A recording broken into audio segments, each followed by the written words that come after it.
கர்த்தருடைய மகிமை நிறைந்த கிருபை நிறைந்த பிரசன்னத்தை உணர்ந்த தெய்வ பிள்ளைகளாக கர்த்தருடைய பொன்முகத்தை நோக்கி பார்த்து, உடைய சமூகத்தை நோக்கி பார்த்து ஜெபத்தோடு கூட இந்த ஆராதனையை நாம் ஆரம்பிக்க போகிறோம். எல்லோரும் கண்களை மூடுவோம்.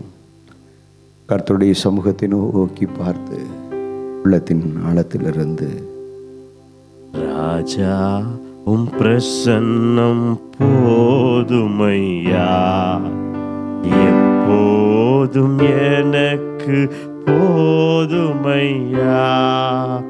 ராஜா உம் பிரசன்னம் போதுமையா, எப்போதும் எனக்கு போதுமையா. பிரசன்னம் பிரசன்னம் தேவ பிரசன்னம், அல்லேலூயா. பிரசன்னம் பிரசன்னம் தேவ பிரசன்னம். உலகமெல்லாம் மாயையா, உலகமெல்லாம் மாயையா, உம்மன் ஒன்றே போதுமையா, உம்மன் ஒன்றே போதுமையா. பிரசன்னம் பிரசன்னம் தேவ பிரசன்னம், அல்லேலூயா. பிரசன்னம் பிரசன்னம் தேவ பிரசன்னம். இன்னும் உம்மை அறியனுமே, இன்னும் உம்மை அறியனுமே, இன்னும் கிட்டி சேரனுமே, இன்னும் கிட்டி சேரனுமே. பிரசன்னம் பிரசன்னம் தேவ பிரசன்னம், அல்லேலூயா. பிரசன்னம் பிரசன்னம் தேவ பிரசன்னம். கரம் பிடித்த நாயகரே, கரம் பிடித்த நாயகரே, கைவிடாத தூயவரே, கைவிடாத தூயவரே. பிரசன்னம் பிரசன்னம் தேவ பிரசன்னம், அல்லேலூயா. பிரசன்னம் பிரசன்னம் தேவ பிரசன்னம். ஆட்கொண்ட அதிசயமே, ஆட்கொண்ட அதிசயமே, ஆறுதலே அடைக்கலமே, ஆறுதலே அடைக்கலமே. பிரசன்னம் பிரசன்னம் தேவ பிரசன்னம், அல்லேலூயா. பிரசன்னம் பிரசன்னம் தேவ பிரசன்னம். ராஜா உம் பிரசன்னம் போதுமையா, எப்போதும் எனக்கு போதுமையா. ராஜா உம் பிரசன்னம் போதுமையா, எப்போதும் எனக்கு போதுமையா. பிரசன்னம் பிரசன்னம் தேவ பிரசன்னம். அல்லேலூயா. பிரசன்னம் பாடுங்க நீங்க. பிரசன்னம் தேவ பிரசன்னம்.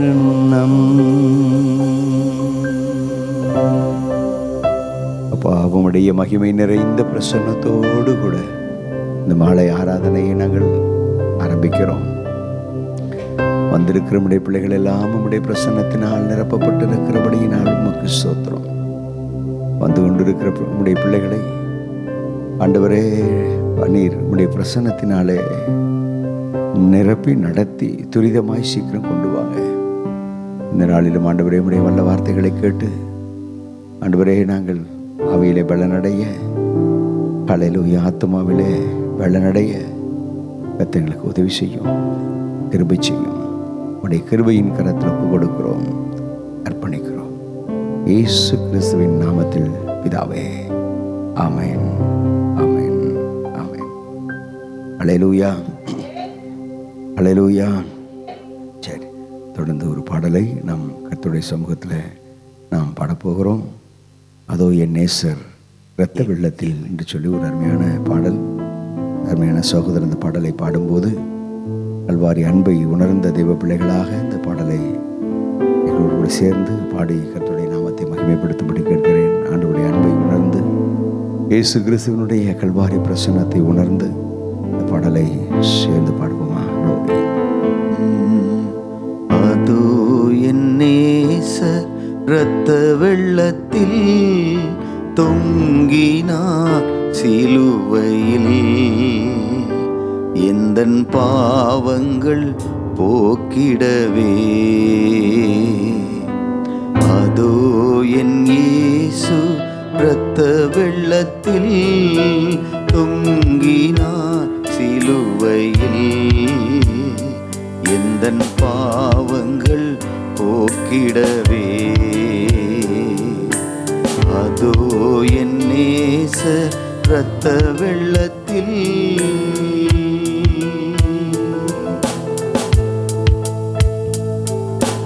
பாவமே அறியாதவர், பாவமே செய்யாதவர், பாதகன் போல் தொங்கினார், பாவி என்னை ரட்சித்தார். பாவமே அறியாதவர், பாவமே செய்யாதவர், பாதகன் போல் தொங்கினார்,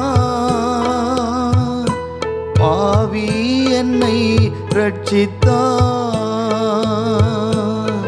வழிந்தோடிய இரத்தங்களா வாழ்வு எனக்கு தந்து விட்டார். வழிந்தோடிய இரத்தங்களா வாழ்வு எனக்கு தந்து விட்டார். வாழ்வு எனக்கு தந்து விட்டார். வாழ்வு எனக்கு தந்து விட்டார். அதோ என் நேசர் இரத்த வெள்ளத்தில்.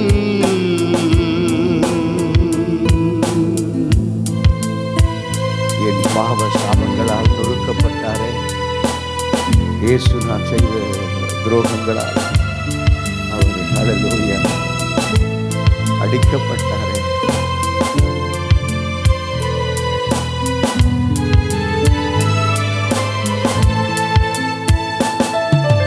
என் பாவ சாபங்களா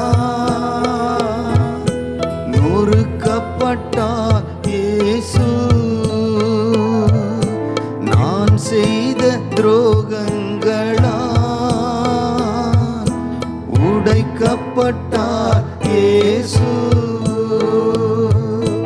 என் பாவ சாபங்களா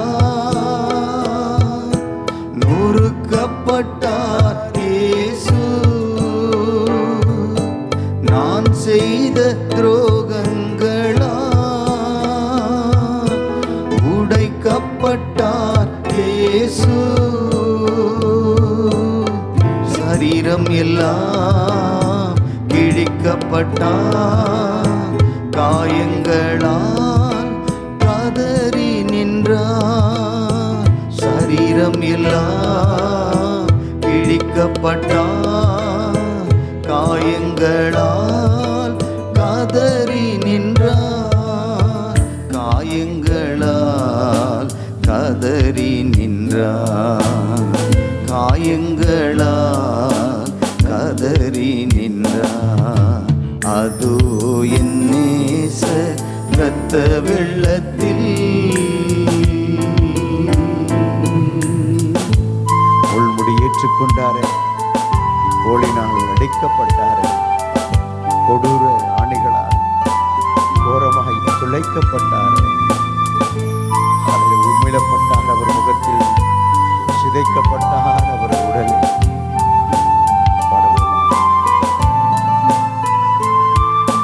முள்முடி ஏற்றுக்கொண்டார், கோலினால் அடிக்கப்பட்டார்.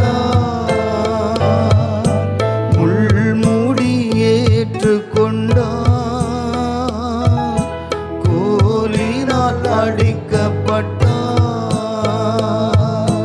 கொடூர ஆணிகளால் கோரமாய் துளைக்கப்பட்டார். உமிழப்பட்டார் அவர் முகத்தில், சிதைக்கப்பட்டார் அவர் உடலில். உமிழப்பட்டார் அவர் முகத்தில், சிதைக்கப்பட்டார் அவர் உடலில். சிதைக்கப்பட்டார் அவர் உடலில். சிதைக்கப்பட்டார் அவர் உடலில். அதோ என் நேசர் இரத்த வெள்ளத்தில்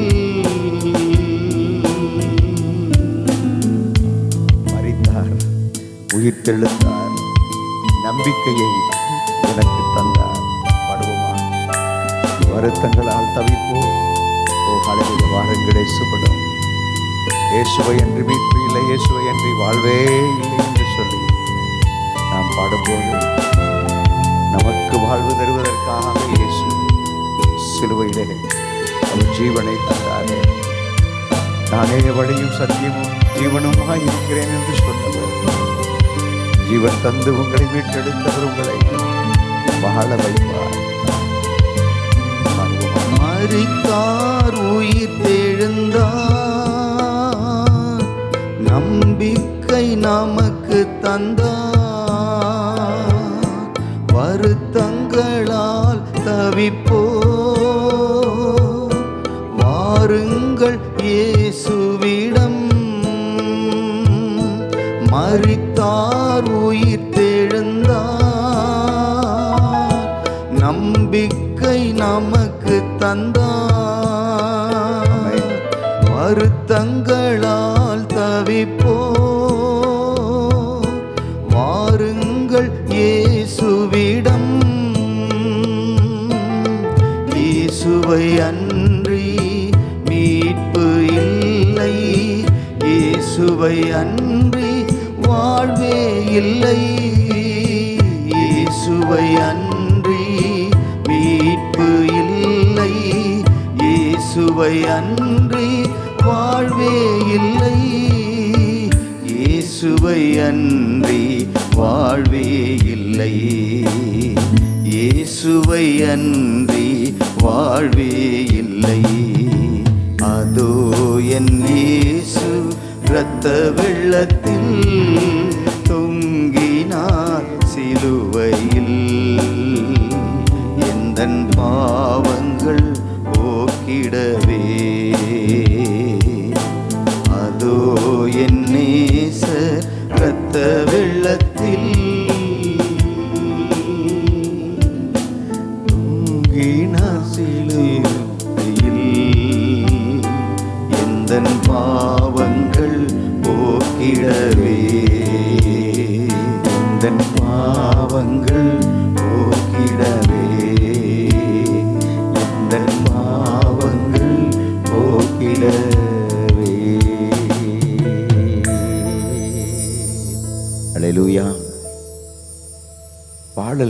கர்த்தரை பாடி மகிமைப்படுத்துகிற பாடல்களில் நிறைய வகை, நிறைய வெரைட்டி இருக்குது. இயேசுவினுடைய அன்பை ருசிக்கக்கூடிய பாடல்கள் இருக்கிறது. அதே நேரத்தில் கர்த்தர் செய்த நன்மைகளை எல்லாம் நினைத்து நன்றி சொல்லக்கூடிய நன்றி பாடல்கள் இருக்கிறது.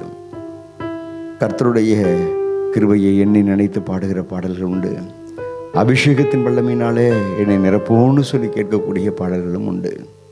அதே நேரத்தில் எல்லா பாடல்களை பார்க்கிறோம். நான் சொல்லட்டும், இந்த கல்வாரி அன்பின் பாடல் இருக்கிறது அல்லவா, அது ஒரு இரும்பு துண்டு அந்த காந்தத்துக்கு பக்கத்தில் போகும்போது அந்த இரும்பு துண்டை பிடிச்சி இரும்பு துண்டை பலவந்தப்படுத்தி காந்தத்தோடு கூட இணைக்க வேணும் என்று சொல்லி நம்ம நினைக்க முடியாது, நினைக்கக்கூடாது.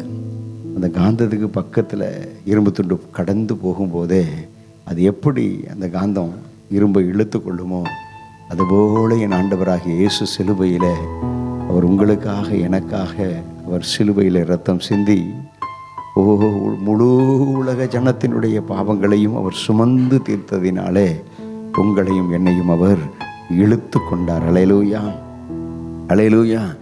எப்போப்பெல்லாம் நம்ம இந்த கல்வாரி அன்பின் பாடலை பாடுகிறோமோ அப்பொழுதெல்லாம் ஒரு தேவ மகிமை, தேவ பிரசன்னம், நம்மை தேவனுடைய அன்பு நம்மை அவருடைய அன்பின் ஆழங்களுக்குள்ளே கொண்டு போகிறது. அல்லேலூயா. மீண்டும் ஒரு முறை கூட கர்த்தருடைய அன்பை உணர்ந்தவர்களாக அருமை சகோதரனோடு கூட இணைந்து நம்ம பாடுவோமா? க்ளோரி. அதோ என் நேச இரத்த வெள்ளத்தில் தொங்கினார் சிலுவையில், எந்தன் பாவங்கள் போக்கிடவே.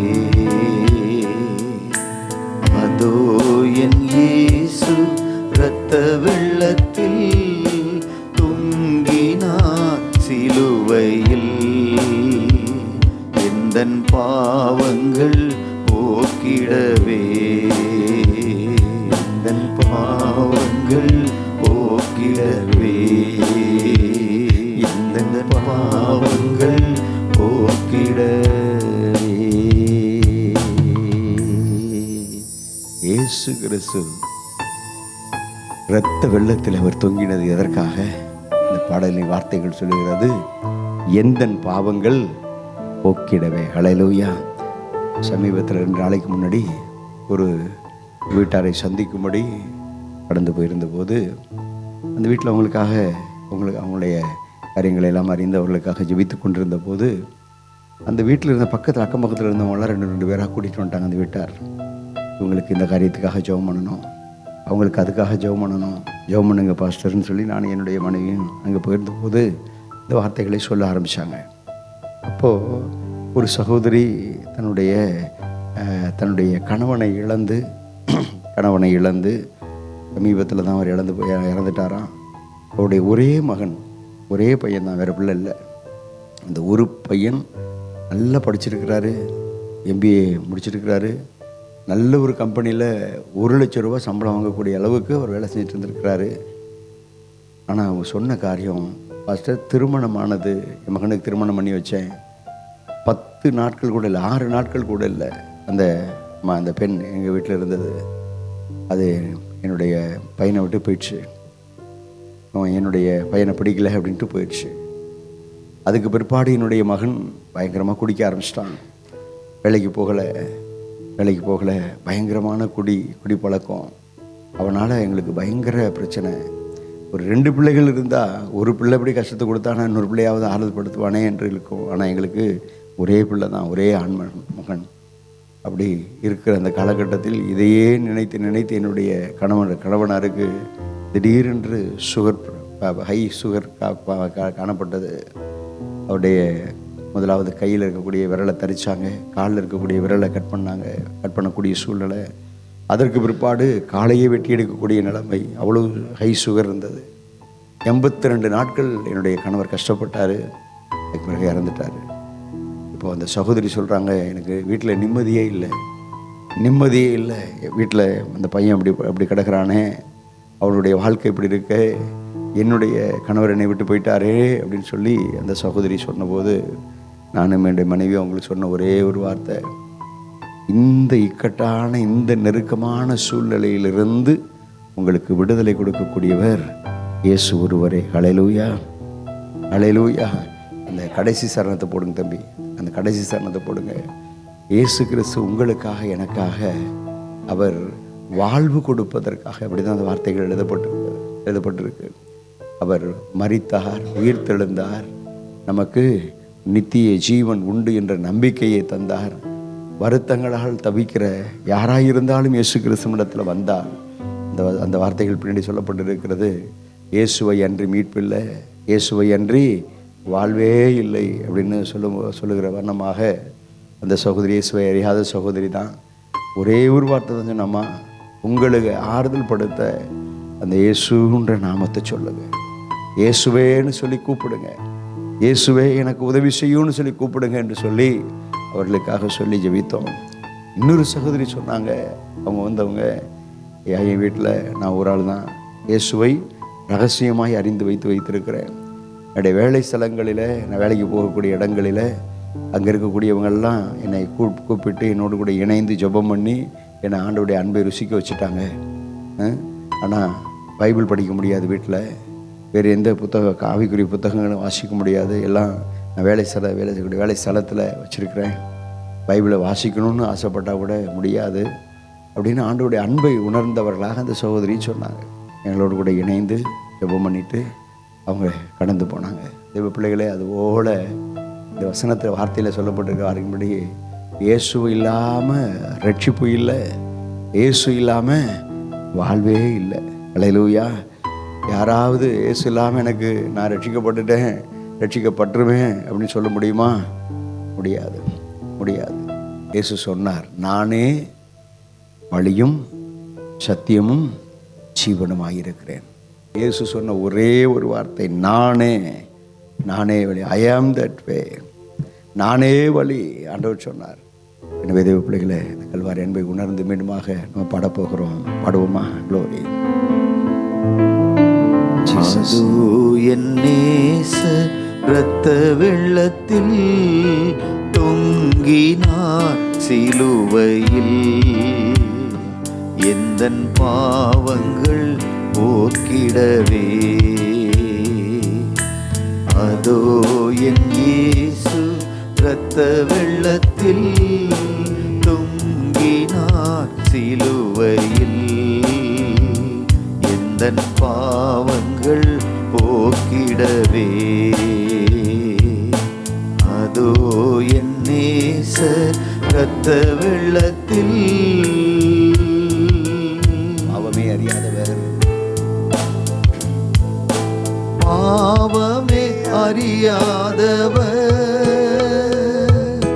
பாவமே செய்யாதவர், பாடுகிறாரோ, பாதகன் போல் தொங்கினார், பாவி என்னை ரட்சித்தார்.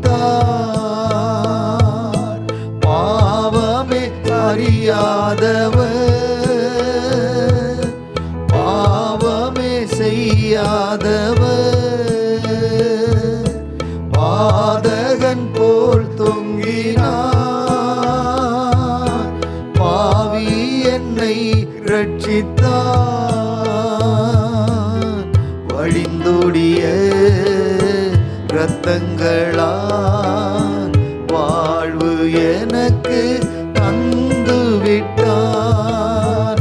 வழிந்தோடிய இரத்தங்களால் வாழ்வு எனக்கு தந்து விட்டார். வாழ்வு எனக்கு தந்து விட்டார். மீண்டும் ஒரு முறை, வாழ்வு எனக்கு தந்து விட்டார். அதோ என் நேச இரத்த வெள்ளத்தில்,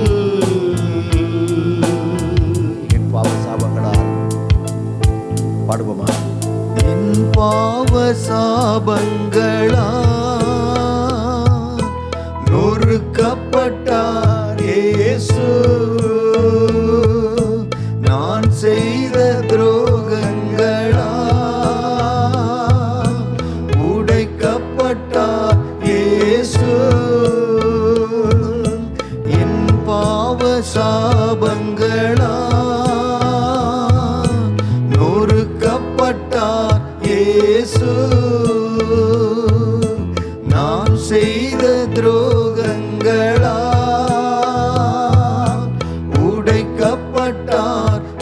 இயேசு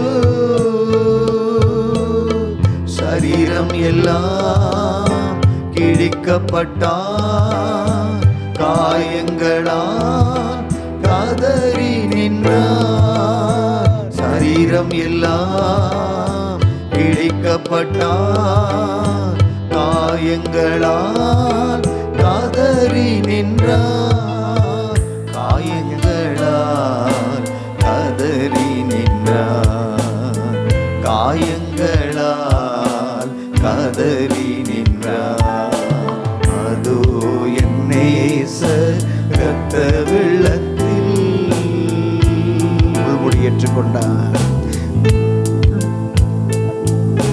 முள்முடி ஏற்றுக்கொண்டார். கோலினால் அடிக்கப்பட்டார்,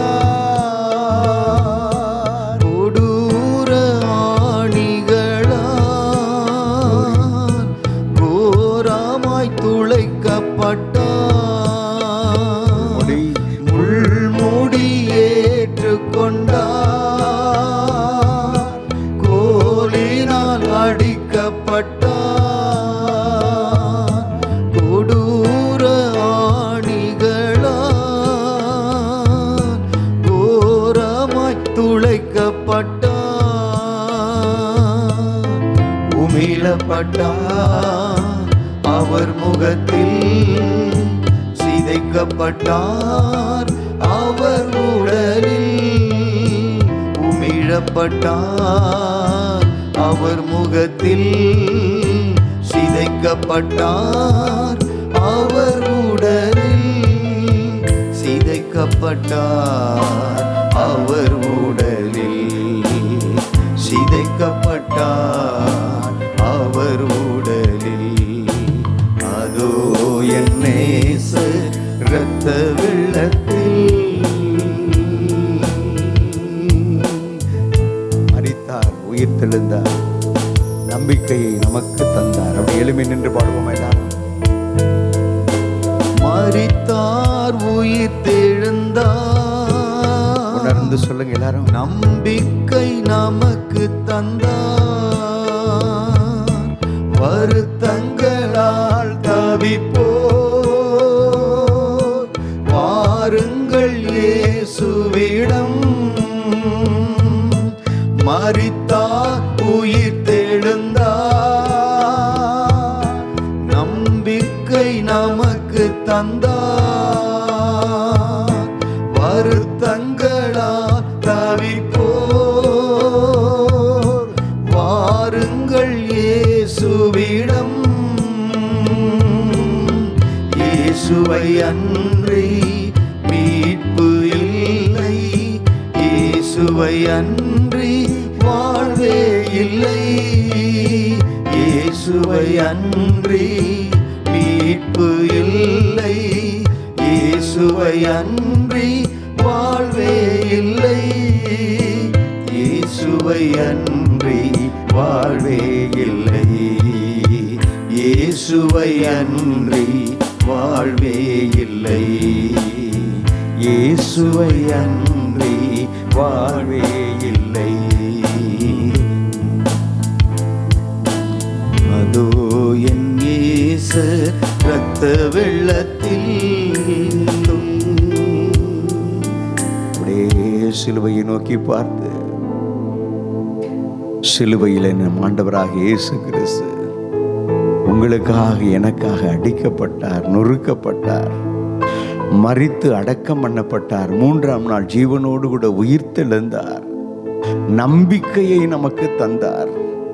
தேவ பிள்ளையே, ஓஹாலைய உலக மனிதர்களை பார்க்கும்போது, உலக மனிதர்களுடைய நம்பிக்கை, ஒரு மனிதன் மரித்து போனால் அவ்வளவுதான் முடிந்தது, அவ்வளவுதான் அவனுடைய கதை முடிந்தது என்று சொல்லி உலக மனிதர்களுடைய நம்பிக்கை அவ்வளவுதான்.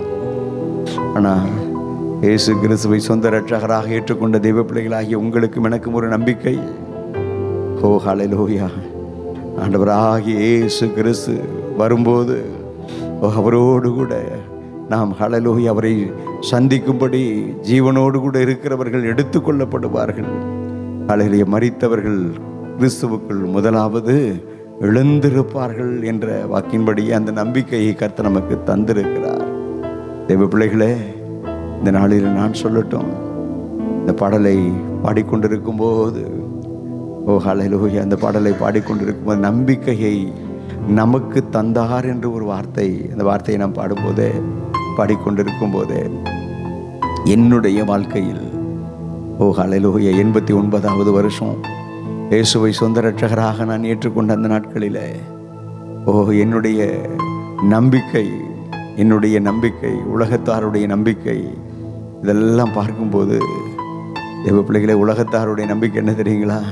இனி இவனுடைய வாழ்க்கை செழிக்குமா, இனி இவனுடைய வாழ்க்கை தழைக்குமா, இனி இவன் மேலே எழும்ப முடியுமா என்று உலக மனிதர்கள், என்னுடைய உறவுக்காரவங்க, சொந்தக்காரவங்க எல்லாம் சொன்னாங்க. ஹல்லேலூயா, அவ்வளவுதான் அவனுடைய வாழ்க்கை என்று சொல்லி அவங்க நினைத்தாங்க. ஓ ஹல்லேலூயா, நானும் கூட அப்படித்தான் நினைத்து இயேசுவை அறியாமல் இருந்தபடினாலே அப்படி இந்த வார்த்தைகளை சொல்லி, நான் நம்பிக்கை எனக்கு இல்லையே, என் வாழ்க்கை செழிக்குமா அப்படின்னு நான் நினைத்து கொண்டிருந்தேன். ஆனால் இயேசு கிறிஸ்து என் வாழ்க்கையை சந்தித்த பிற்பாடு, என் வாழ்க்கையை தழைக்க பண்ணுகிறவர் ஒருவர், செழிக்க பண்ணுகிறவர் ஒருவர், இயேசு கிறிஸ்து என்பதை அறிந்து நான் இயேசுவை பிடித்து கொண்டதினால தான் தேவ பிள்ளைகளே, 28வது வயதில் அந்த நம்பிக்கை எனக்குள்ளே வந்தது. இன்றைக்கு ஹல்லேலூயா, கர்த்தருடைய கிருபையினாலே 64 வயதை தாண்டின நேரத்தில், ஓ அந்த நம்பிக்கை தொடர்ந்து என்னுடைய உள்ளத்துக்குள்ளே இருந்து கொண்டிருக்கிறது.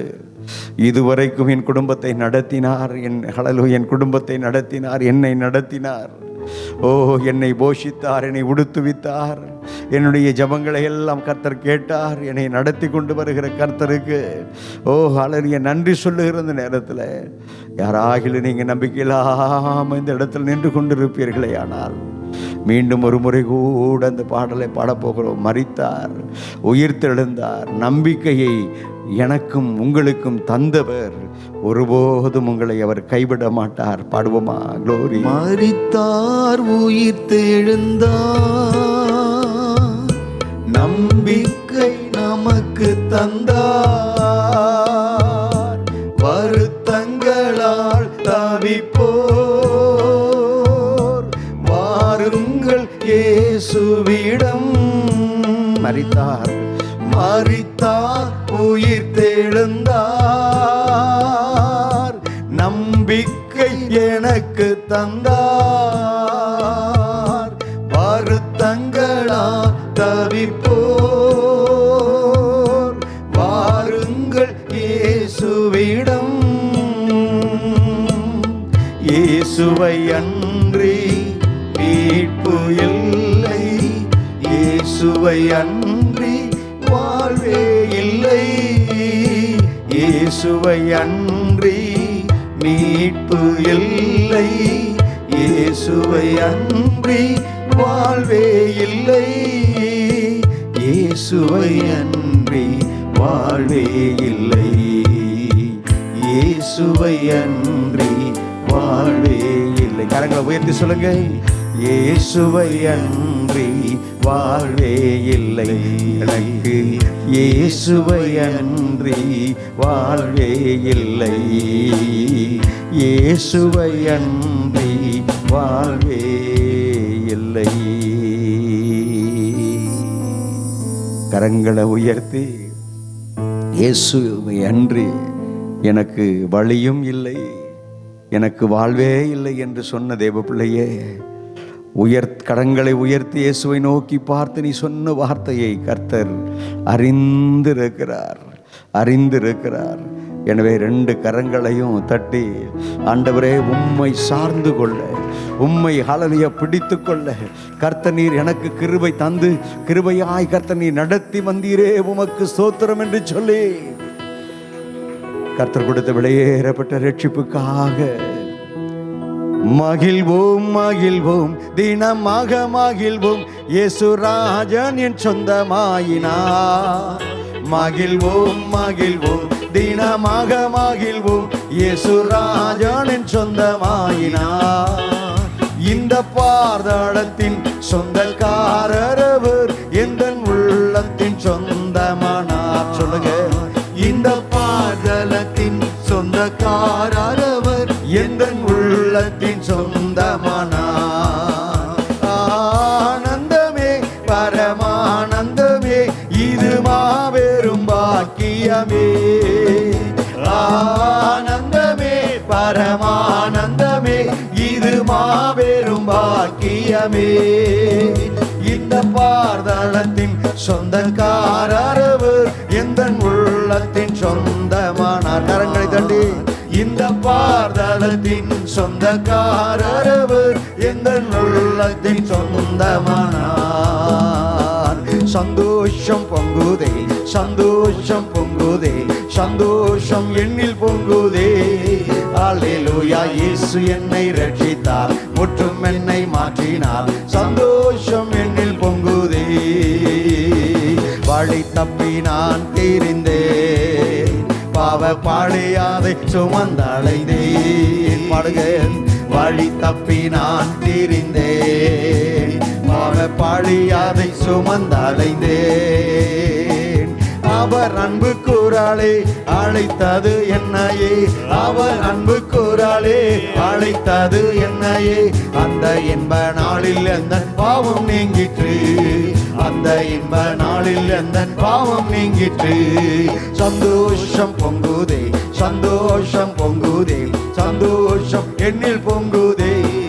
அல்லேலூயா. இயேசு என்னை ரட்சித்தார், முற்றும் என்னை மாற்றினார். சந்தோஷம் எண்ணில் பொங்குதே, சந்தோஷம் பொங்குதே, சந்தோஷம் பொங்குதே, சந்தோஷம் எண்ணில் பொங்குதே. அல்லேலூயா. இயேசு என்னை ரட்சித்தார், முற்றும் என்னை மாற்றினார். சந்தோஷம் எண்ணில் பொங்குதே, சந்தோஷம் பொங்குதே, சந்தோஷம் பொங்குதே, சந்தோஷம் எண்ணில் பொங்குதே. அல்லேலூயா. இயேசு என்னை ரட்சித்தார், முற்றும் என்னை மாற்றினார். சந்தோஷம் எண்ணில் பொங்குதே, சந்தோஷம் பொங்குதே, சந்தோஷம். சொல்லுங்க வாய் திறந்து. சந்தோஷம் இயேசு ரட்சித்தாரே, அந்த ரட்சிப்பின் சந்தோஷத்தாலே நிரப்பப்பட்டவர்களாய் கர்த்தருடைய ஹல்லேலூயா அபிஷேகம் நமக்குள்ளே இருக்கிறது. அபிஷேகம் பட்ட பாத்திரமாய் கர்த்தர் உங்களை வைத்திருக்கிறாரே. பாடுங்க அப்படியே எல்லோரும் இணைந்து. எண்ணில் பொங்குதே. அல்லேலூயா. இயேசு என்னை ரட்சித்தார், முற்றும் என்னை மாற்றினார். சந்தோஷம் எண்ணில் பொங்குதே. அல்லேலூயா. சந்தோஷம் பொங்குதே, சந்தோஷம் பொங்குதே, சந்தோஷம் எண்ணில் பொங்குதே. அல்லேலூயா. இயேசு என்னை ரட்சித்தார், முற்றும் என்னை மாற்றினார். சந்தோஷம் எண்ணில் பொங்குதே. இரண்டு கரங்களையும் தட்டி மகிழ்ச்சியோடு கூட, ஆண்டவரே நீர் என்னை ரட்சித்தீரே, உமக்கு ஸ்தோத்திரம். கரங்களை தட்டி சொல்லுங்க. ரட்சித்தீரே, உமக்கு ஸ்தோத்திரம். நம்பிக்கையை எனக்கு தந்தீரே, உமக்கு ஸ்தோத்திரம். ஹல்லேலூயா. ஆண்டவரே உம்முடைய அபிஷேகத்தை எனக்கு கொடுத்தீரே, உமக்கு ஸ்தோத்திரம். ஹல்லேலூயா. அப்பா, தேவ அன்பு எங்கள் இருதயங்களில் ஊற்றப்பட்டு இருக்கிறது. மேலும் நமக்கு அருளப்பட்ட பரிசுத்த ஆவியினாலே தேவனுடைய அன்பு நம்முடைய இருதயத்தில் ஊற்றப்பட்டு இருக்கிறபடியினால் அந்த அன்பிலே நிறைந்து அந்த அன்பிலே நிறைந்து சொல்லுங்க. அப்பா, உம்முடைய அன்பின் அபிஷேகத்துக்காக உமக்கு ஸ்தோத்திரம். உம்முடைய அன்பின் அபிஷேகத்துக்காக உமக்கு ஸ்தோத்திரம். ரெண்டு கரங்களையும் தட்டி கர்த்தரை மகிமைப்படுத்தி தேவ பிரசன்னோ, தேவ பிரசன்னோ, கர்த்தருடைய பிரசன்னோ, கர்த்தருடைய மகிமையின் பிரசன்னத்தினாலே எங்களை கர்த்தர் நீர் நிரப்பி இருக்கிறீர். உமக்கு நன்றி ஆண்டவரே. இதே தேவ பிரசன்னத்தோடு கூட, மகிழ்ச்சியின் பிரசன்னத்தோடு கூட ஆண்டவரே உம்முடைய வார்த்தையை நாங்கள் தியானிக்க போகிறோம். இந்த மாலை வேளையிலும் உம்முடைய சமூகத்தை தேடி நாடி ஓடி வந்திருக்கிற நம்முடைய பிள்ளைகளுடைய உள்ளத்துக்குள்ளே ஒரு நம்பிக்கை பிறக்கட்டும். அந்த நம்பிக்கை உம்முடைய பிள்ளைகளை ஒருபோதும் வெட்கப்படுத்தாது. ரோமர் 5:5 சொல்லப்பட்டு இருக்கிற வாக்கின்படியே மேலும் நமக்கு அருளப்பட்ட பரிசுத்த ஆவியினாலே தேவனுடைய அன்பு நம்முடைய இருதயங்களில் ஊற்றப்பட்டு இருக்கிறது. அந்த அன்பு நம்மை வெட்கப்படுத்தாது. எனவே ஹல்லேலூயா. இந்த மாலை வேளையில் வந்திருக்கிற நம்முடைய பிள்ளைகளோடு கூட நம்முடைய பிரசன்னம், நம்முடைய வார்த்தை, நம்முடைய சமூகம் இடைபடட்டும். நீங்கள் பேசுகிற நேரமாக இருக்கட்டும். நம்பிக்கையோடு கூட இந்த ஆலயத்தை விட்டு அவர்கள் கடந்து போக கர்த்தர் உதவி செய்யும், கிருபை செய்யும். அப்படிப்பட்ட வார்த்தைகளை கர்த்தர் இந்த நாளிலும் தேவதாசன் மூலமாக கர்த்தர் நீர் எங்களுக்கு கொடுக்க போகிறீர், உமக்கு நன்றி. உம்முடைய வார்த்தையை எங்களுக்கு தந்து நீர் நடத்த போகிறீர், உமக்கு நன்றி. தொடர்ந்து உம்முடைய சமூகம், உம்முடைய பிரசன்னம் எங்களை ஆட்கொள்ளட்டும், எங்களை மேற்கொள்ளட்டும், எங்களை தொடர்ந்து நடத்தட்டும். இயேசு ரட்சகருடைய நாமத்தில் பிதாவே, ஆமென், ஆமென், ஆமென். உட்கார்வோம். ஜீசஸ் ஆமென். ஹல்லேலூயா. சத்தத்தை உயர்த்தி, கரங்களை உயர்த்தி, ஹல்லேலூயா. சரி, இப்பொழுதும் கூட கர்த்தருடைய வார்த்தையினுடைய மத்தியில் கொண்டு வந்திருக்கிற அருமையான தேவனுடைய தாசன் பாஸ்டர் பிரான்சிஸ் அவர்கள் கர்த்தருடைய வார்த்தையை கொண்டு வந்திருக்கிறாங்க. எனவே இந்த மாலை வேளையிலும் திரும்ப திரும்ப இந்த பலிபீடத்திலிருந்து வருகிற ஒரு வார்த்தை, உங்கள் நம்பிக்கை வீண் போகாது. உங்கள் நம்பிக்கை வீண் போகாது. நிச்சயமாகவே முடிவு உண்டு. கர்த்தர் மேல் உங்கள் நம்பிக்கை இருந்துச்சு அப்படின்னா, நம்புகிற தேவ பிள்ளைகள் ஒருவரையும் அவர் கைவிட மாட்டார், வெட்கப்பட்டு போக விட மாட்டார். அந்த நம்பிக்கை உங்களை ஒருபோதும் வெட்கப்படுத்தாது. எனவே கர்த்தர் பேசுவார். அருமையான தேவதாசனை கரங்களை தட்டி நம்ம உற்சாகத்தோடு கூட நம்ம வரவேற்கலாம். Hallelujah. Glory, glory, glory. Praise the Lord. Hallelujah. ஆண்டவர் இயேசு கிறிஸ்து நாமத்தினாலே யாவருக்கும் அன்பின் வாழ்த்துக்கள். சாயங்கால வேளையில் மீண்டுமாய் நோக்கி பார்க்கவும், ஆண்டவர் நாமத்தை மிகப்படுத்தவும் கர்த்தர் பாராட்டியிருக்கிற நண்பருக்காக கர்த்தருக்கு ஸ்தோத்திரம். ஆமென். ஸோ மனம் மகிழ்ச்சி, முக மலர்ச்சியை தரும். ஸோ மனம் மகிழத்தக்கதாக தேவன் நம்ம ஆவிக்கு, நம்ம ஆத்மாவுக்கும் சரீரத்துக்கு நம்மோடு கூட தேவன் பேசுகிற தேவனாக இருக்கிறார். ஸோ மன மகிழ்ச்சி, முக மலர்ச்சியை கொண்டு வரும். சாயங்கால வேளையிலும் ஆராதனை முடித்து போகும்போது ஒரு மன மகிழ்ச்சியோடு, ஒரு முக மலர்ச்சியோடு கடந்து போவது கர்த்தர் கிருபை செய்வார். ஆமென். ஸோ ஒவ்வொரு முறையும் தேவன் நம்மோடு பேசுகிற தேவனாக இருக்கிறார். தம்முடைய தாசர்களை மறைத்து, பழிவுத்து நிற்கிற யாராக இருந்தாலும் தேவன் அவர்களை மறைத்து தம்முடைய பிள்ளைகளோடு கூட அவர்கள் பேசி நம்மளை சந்தோஷப்படுத்தி ஒரு அனுப்புகிற தேவனாக இருக்கிறார். தொடர்ந்து கர்த்தர் நாம் மகிழ்பெறட்டும். கர்த்தர் பாராட்டி வருகிற இவுக்காக, அன்பிற்காக கர்த்தருக்கு ஸ்தோத்திரம். சென்ற சாயங்கால வேளையில் கர்த்தருடைய வார்த்தைக்காக கடந்து போவோம். யோவான் புஸ்தகம் 6ஆம் அதிகாரம் 63வது வசனத்தை நம்ம வாசித்து நாம் தியானிக்க போகிறோம். யோவான் 6:63 வாசிங்க. ஆவியை உயிர்ப்பிக்கிறது, ஆவியே உயிர்ப்பிக்கிறது, மாம்சமானது ஒன்றுக்கும் உதவாது. நான் உங்களுக்கு சொல்லுகிற வசனங்கள் ஆவியாயும் ஜீவனாயும் இருக்கிறது. ஆமென். ஸோ ஆவியே உயிர்ப்பிக்கிறது என்று ஆண்டவராகிய இயேசு கிறிஸ்து நமக்கு அவர் வாக்கு பண்ணியிருக்கிறார். கர்த்தருக்கு சொல்லும் சாயங்கால வேளையில் தேவன் நம்மளை உயிர்ப்பிக்கிற தேவன் அப்படிங்கிற அந்த ஒரு ரேம வார்த்தையின் அடிப்படையில் நாம் கர்த்தருடைய வார்த்தையை நாம் தியானிக்க போகிறோம். ஆமென். ஸோ தேவனுடைய வார்த்தைகள் அது நம்மளை உயிர்ப்பிக்கிறது, உயிர்ப்பிக்கிறது. ஒரு புதிய எழுச்சியை, ஒரு புதிய ஒரு உற்சாகத்தை நம்மளுடைய எண்ணங்களில், சிந்தைகளில் அந்த கர்த்தருடைய வார்த்தை கொண்டு வருகிறதாக அது காணப்படுகிறது. 1 கொரிந்தியர் புஸ்தகம் 15:45 பிந்தின ஆதாம் உயிர்ப்பிக்கிற ஆவியானவராக இருக்கிறார் என்று அங்கே பவுல் அப்போஸ்தலன் மூலமாக கர்த்தருடைய வார்த்தை வெளிப்படுது. பிந்தின ஆதாம் உயிர்ப்பிக்கிற ஆவியானவர். நல்லா கவனிங்க, இந்த உயிர்ப்பிக்கப்படுகிற அனுபவம் என்பது கிறிஸ்டியானிட்டியில் இருக்கிற ஒரு அனுபவம். நம்ம ஒன்று முன்னாடி பாவம் செய்திருந்தோம், கர்த்தரை அறியாமல் இருந்தோம், அக்கிரமண பாவத்தில் மரித்து போயிருந்தோம். அப்பொழுது தேவன் தம் கிருபையினால நம்மளை சந்தித்து நம்மளை ஆவிக்குரிய வாழ்க்கையை உயிர்ப்பித்து கொடுத்தார், உள்ளான மனுஷனை உயிர்ப்பித்து கொடுத்தார். அப்போ நம்ம ரட்சிக்கப்பட்டுட்டோம், கர்த்தருடைய சமூகத்தில் வந்து தொடர்ந்து ஆராதிக்கிறோம். இந்த ஆவிக்குரிய வாழ்க்கையில் சில வேளைகளில் சில துன்பங்கள், சில துயரங்கள், சில தீமைகள் நம்மளை பற்றி பிடிக்கிறது. அப்போ என்ன ஆகும்னா, அந்த ஆவி கொஞ்சம் டல்லாகும், அந்த ஆவி கொஞ்சம் டல்லாகும், இல்லை ஆவி கொஞ்சம் வீக் ஆகும். பொதுவாக பாருங்கள், நல்லா இருக்கும்போது சரீரத்தை சுகமாக இருக்கும், நல்லா சாப்பிட்டு நார்மல் லைஃப் கடமை செஞ்சுட்டே இருப்போம். இதுவும் ஒரு டெங்கு ஃபீவர் காலம் இல்லை, இப்போ டெங்கு ஃபீவர் வந்துட்டு என்ன பண்ணிடுறாங்க, ஹாஸ்பிட்டல் கொண்டு போய் அட்மிட் பண்ணிடுறாங்க. அது அந்த பிளேட்லெட்ஸ் தான் குறைஞ்சிட்டே வரும். இல்லை ஃபஸ்ட்டு 1 லட்சம் இருக்கும், அந்த டெங்கு ஃபீவர் வந்துச்சுன்னா 80,000 மாறிடும். அதுக்கு கீழே தொடர்ந்து போயிட்டே இருக்கும், பயந்துருவாங்க. எங்கள் சர்ச்சில் ஒரு தம்பிக்கு அப்படி தான் டெங்கு 2 வருஷத்துக்கு முன்பதாக டெங்கு ஃபீவர் வந்துட்டு கொண்டு போய் அங்கே ஸ்டேட் பண்ண ஒரு ஹாஸ்பிட்டல் இருக்குது, அங்கே அட்மிட் பண்ணிட்டோம். வயசு பையனுக்கு 22, 23 தான் ஆகுது. பிளேட்லெட் குறைஞ்சிட்டே இருக்குது. பிளேட்லெட் குறைய என்ன வருது, மரண பயம் வந்துட்டு அவங்க குடும்பமாக ஆலயத்துக்கு வருகிறவர்கள் அந்த டெங்கு ஃபீவர் நிமித்தமாக அந்த சரீரம் அப்படியே தொடர்ந்து வீக்காகி அந்த செல்கள் எல்லாம் பிளேட்லெட்ஸ்லாம் குறைந்து ஒரு ஸ்டேஜ் ரொம்ப லோவாக போயிடுச்சு. ரொம்ப பயந்துட்டான், தம்பியும் பயந்துட்டாங்க, டாக்டரும் பயமுறுத்துறாங்க. இமீடியட்டாக நீங்கள் என்ன பண்ணோம், பிளட் பேங்க் போயிட்டு அந்த அண்ணா நகரில் பிளட் பேங்க் இருக்கிறது, ரத்தத்தை வாங்கிட்டு வாங்க சொல்லி எனக்கு சொல்கிறாங்க. ஸோ நான் போய் என் சொந்த ரத்தத்தை கொடுத்து தம்பிக்கு என் ரத்தத்தை கொடுத்து என்ன பண்ணேன், அந்த ரத்தம் கொடுத்தா ரத்தம் திருப்பி கொடுப்பான். ஸோ நான் போய் இந்த அண்ணா நகரில் என் சொந்த ரத்தத்தை கொடுத்து ஒரு பேக்கெட் பிளட்டில் அந்த பிளட் பேங்க்லேருந்து ரத்தத்தை வாங்கி கொண்டு போய் கொடுக்குறோம். பத்தலை. பட் நெக்ஸ்ட் டே சொல்கிறாங்க, இல்லை ஒரு பாக்கெட் பார்த்தல இன்னும் 2 பாக்கெட் வாங்கிட்டாங்கன்னு சொல்லி இன்னும் 2 பேர் ரெடி பண்ணி மறுபடியும் இன்னும் 2 பாக்கெட் வாங்கிட்டு போய் மறுபடியும் செகண்ட் டே ரத்தம் ஏற்றுறோம். அப்பயும் பார்த்தல. 3ஆவது நாள் சொன்னாங்க பிளாஸ்மான்னு ஒன்று இருக்குது, வெறும் ரத்தம் மட்டும் போதாது, அந்த ரத்தத்துக்கு வந்து தனியாக பிரிச்சிருக்க பிளாஸ்மான்னு ஒன்று இருக்குது, அதை போய் வாங்கிட்டு வாங்க அப்படிங்கிறாங்க. அதுக்கு இன்னொரு ஆளை கூட்டிகிட்டு போங்கன்னு சொல்லி. ஸோ 3ஆவது நாள் மறுபடியுமாக இன்னொரு ஆளை ரெடி பண்ணி அந்த பிளட் பேங்க் போய்ட்டு பிளட்டை கொடுத்து அந்த பிளாஸ்மா மட்டும் வாங்கிட்டு வந்து அந்த தம்பிக்கு ஏற்றினோம். அதுக்கப்புறம் சரியானா. ஆமென், அல்லேலூயா.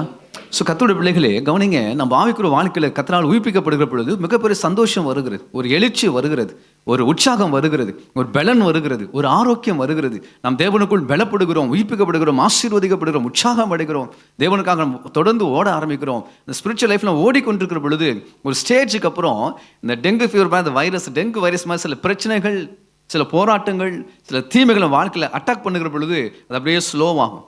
அந்த உற்சாகம் கொஞ்சம் குறைய ஆரம்பிக்கும், அது அப்படியே டல்லாக ஆரம்பிக்கும். சில உபத்திரங்கள் நிமித்தமாக, சில துன்பங்கள் நிமித்தமாக, சில பாடுகள் நிமித்தமாக அந்த வைரஸ் கிருமியை போல நம்ம உள்ளுக்குள்ள அது கிரியை செய்த ரத்தத்தை அப்படியே குறைக்கிறத போல அந்த ஸ்பீடை கொஞ்சம் குறைக்கும். ஆனால் கர்த்தருடைய ஆவியானவர் மறுபடியுமாக, ஹல்லேலூயா, மறுபடியுமாக தம் ரத்தத்தை சிந்தினவர் நமக்காக அந்த தேவையான வார்த்தைகளை கொடுத்து இப்படியே தம்பிக்குள்ள மறுபடியுமாக அந்த ரத்தத்தை ஏற்றின பொழுது, மறுபடியும் தேவையான பிளாஸ்மா கொடுத்த பொழுது அவன் உயிர் பெற்று பலன் அடைந்து இன்னைக்கு அவன் சுகமாய் வாழ்ந்து கொண்டிருக்கிறான். அந்த சாயங்கால வேளையில கர்த்தர் மறுபடியும் பலப்படுத்துவா, மறுபடியும் உயிர்ப்பிப்பா, மறுபடியும் கர்த்தர் நம்மளை எழுப்புவா. ஹல்லேலூயா.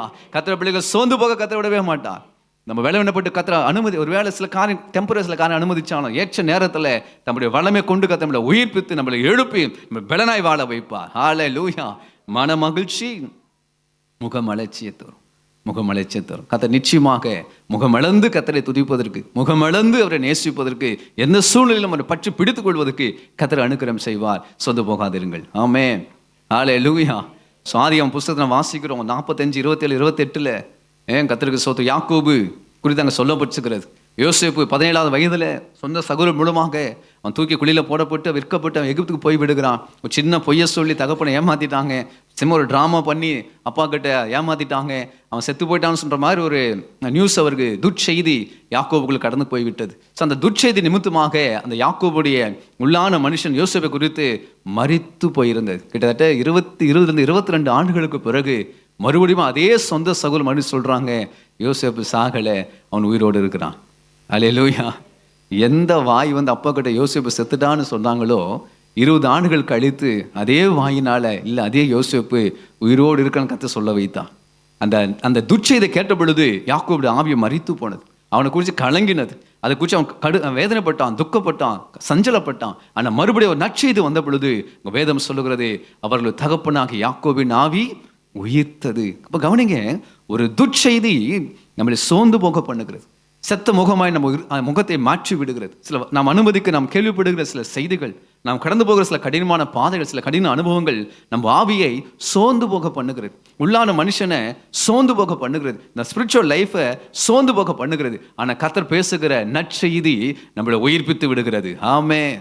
விசுவாச வார்த்தைகள், கர்த்தர் பேசுகிற விசுவாச வசனங்கள், ரேமா வார்த்தைகள், தீர்க்கதரிசன வார்த்தைகள் நம் இருதயத்துக்கு நேராக கர்த்தருடைய வசனம் பேசப்படுகிற பொழுது நம் ஆவியை உயிர்ப்பிக்கப்பட்டு நம் மறுபடியும் பலனடைந்து நம் ஆசீர்வதிக்கப்படுகிறோம். ஹல்லேலூயா. வசனம் சொல்லுது, லூக்கா புஸ்தகம் 20:38 சொல்லுகிறது, தேவன் மரித்தோருக்கு தேவனாயிராமல், அவர் மரித்தோரின் தேவனாயிராமல் ஜீவனுள்ளோரின் தேவனாக இருக்கிறார், எல்லாரும் அவருக்கு பிழைத்திருக்கிறார். அப்படின்னு என்ன அர்த்தம்? ஆண்டு மரித்து போனவர்களுக்கு அவர் தேவனாக இல்லை, உயிரோடு இருக்கிறவர்களுக்கு அவர் தேவனாக இருக்கிறார். ஒருவேளை அவங்க மரிச்சிருந்தாலும் அவங்களை உயிர் பெற்றுட்டு நானே தேவன் என்று சொல்லுவார். ஹல்லேலூயா. ஆவில மரித்திருந்தாலும் சரி, கர்த்தருக்கு எந்த ஒரு காரியத்தை நிமித்தமாக அந்த மரித்து போன மாதிரி ஒரு சூழ்நிலையில், ஒரு செயலற்ற சூழ்நிலையில் இருந்தாலும் சரி, கர்த்தர் மறுபடியுமாக அவர் ஜீவனுள்ள தேவனாக இருக்கிறதுனால அவர் மறுபடியும் நம்மளை உயிர்ப்பித்து அவருக்குள் நம்மளை பிழைக்க செய்கிற அவர் தேவனாக இருக்கிறார். நம் தேவன் மரித்தோரின் தேவனாக இராமல் அவர் ஜீவன் உள்ளோரின் தேவனாக இருக்கிறார். ஸோ அவருக்குள் ஜீவன் இருக்கிறது. அந்த ஜீவன் நமக்குள் வருகிற பொழுது நம்ம உயிர்ப்பிக்கப்பட்டு நம்ம பிழைத்துக் கொள்கிறோம், நம்ம ஆசீர்வதிக்கப்படுகிறோம். ஆமென். இந்த சாயங்கால வேளையில் கர்த்தருடைய வசனம் நம்மளை உயிர்ப்பிக்கும், கர்த்தருடைய வார்த்தை நம்மளை உயிர்ப்பிக்கும். சில சூழ்நிலைகள் நிமித்தமாக நம்ம சோர்ந்து போயிருக்கலாம், எதிர்பார்த்து சோர்ந்து போயிருக்கலாம். இல்லை, கர்த்தருடைய சமூகம், கர்த்தருடைய வார்த்தை நம்மளை மறுபடியும் உயிர்ப்பித்து நம்மளை பலப்படுத்துகிறதாக காணப்படுது. நீதிமொழிகள் புஸ்தகம் 15ஆம் அதிகாரம் 30ஆம் வசனம் பாருங்க. நீதிமொழிகள் புஸ்தகம் 15ஆம் அதிகாரம் 30வது வசனம். கண்களின் ஒளி இருதயத்தை பூரிப்பாக்கும், நற்செய்தியோ எலும்புகளை புஷ்டியாக்கும். குட் நியூஸ், பைபிளில் குட் நியூஸ் தான். ஸோ இந்த குட் நியூஸ் நற்செய்தி என்ன செய்கிறது? நம்ம எலும்புகளுக்குள்ள புஷ்டியாக்க தான். சிலர் மூட்டு தேய்மானங்கிறாங்க, நடக்க முடியல, மூட்டெல்லாம் வலிக்குது, வயசாச்சுன்னா மூட்டு வலிக்கும் இல்லையா? ஆனாலும் அந்த எலும்புகளை கூட இந்த குட் நியூஸ் என்ன பண்ணிடுதான்? புஷ்டியாக மாற்றுகிறது. கர்த்தருடைய செய்திகள், கர்த்தருடைய வாக்குத்தத்தங்கள், கர்த்தருடைய வசனங்கள், கர்த்தர் பேசுகிற ரேமா வார்த்தைகள், அபிஷேக வார்த்தைகள் நம்ம எலும்புகளை கூட புஷ்டியாக்கி அது நம்மளை ஆசீர்வதிக்கிறது. ஆமென். ஸோ குட் நியூஸுக்கு ஒரு வல்லம் இருக்குது. குட் நியூஸுக்கு ஒரு வல்லம் இருக்குது. நான் கடந்த வாரம் ஒரு கிளாஸ் அட்டன் பண்ணேன். இந்த டிசேபிள்ஸ் கோர்ஸ், அது தொடர்ந்து கிளாஸ் நடந்துகிட்ருக்குது. அதில் ஒரு பாஸ்ட் டீச் பண்ணாங்க, வயசான ஒரு நல்ல ஒரு அங்கிள் டீச் பண்ணாங்க. ஒரு மனுஷனை குறித்து குறை சொல்லும்போது நம்மே அறியாமல் நம்ம ரொம்ப வீக் ஆகிடும். ஆனால் அதே ஒரு மனுஷனை குறித்து நம்ம உற்சாகமாக பேசும்போது அந்த டோட்டல் அட்மாஸ்பியரே ரொம்ப ஆசீர்வாதமாக மாறி போச்சு. பொதுவாக இந்த ஒரு 10 அடி மாடியில் போயிட்டு கீழே போகிறாங்க, எப்படி இருக்கும்? 10 அடி மாடியில் நிற்கிறீங்க, மேலேருந்து கீழே பார்த்தா எப்படி இருக்கும்? பயமாக இருக்கும். அது கீழே விழுகிற மாதிரியே இருக்கும். நம்ம அப்படி சில பேர் என்ன பண்ண, ஒரு 2 அடி என்ன பண்ணிடுவாங்க, பேக்கில் போயிடுவாங்க. அப்பா விழுகிற மாதிரியே இருக்கே. பள்ளத்தை பார்த்தா, கீழ் நோக்கி பார்த்தா என்ன வருது? பயம் வருது. அப்படி மேலே அண்ணாந்து பாருங்க, வானம் கோடிக்கணக்கு கிலோமீட்டர் தூரத்தில் இருக்குது. ஆனால் அண்ணாந்து பாருங்க, பயமே இல்லை. ஆமென். கீழ் நோக்கி பார்த்தா பயம் வரும், அல்லேலூயா. மேல் நோக்கி பார்த்தா தைரியம் வரும். ஆமென். போலீஸில் 3 வசனம் சொல்லுது, கீழானவர்கள் அல்ல மேலானவர்கள் நாடுங்கள்.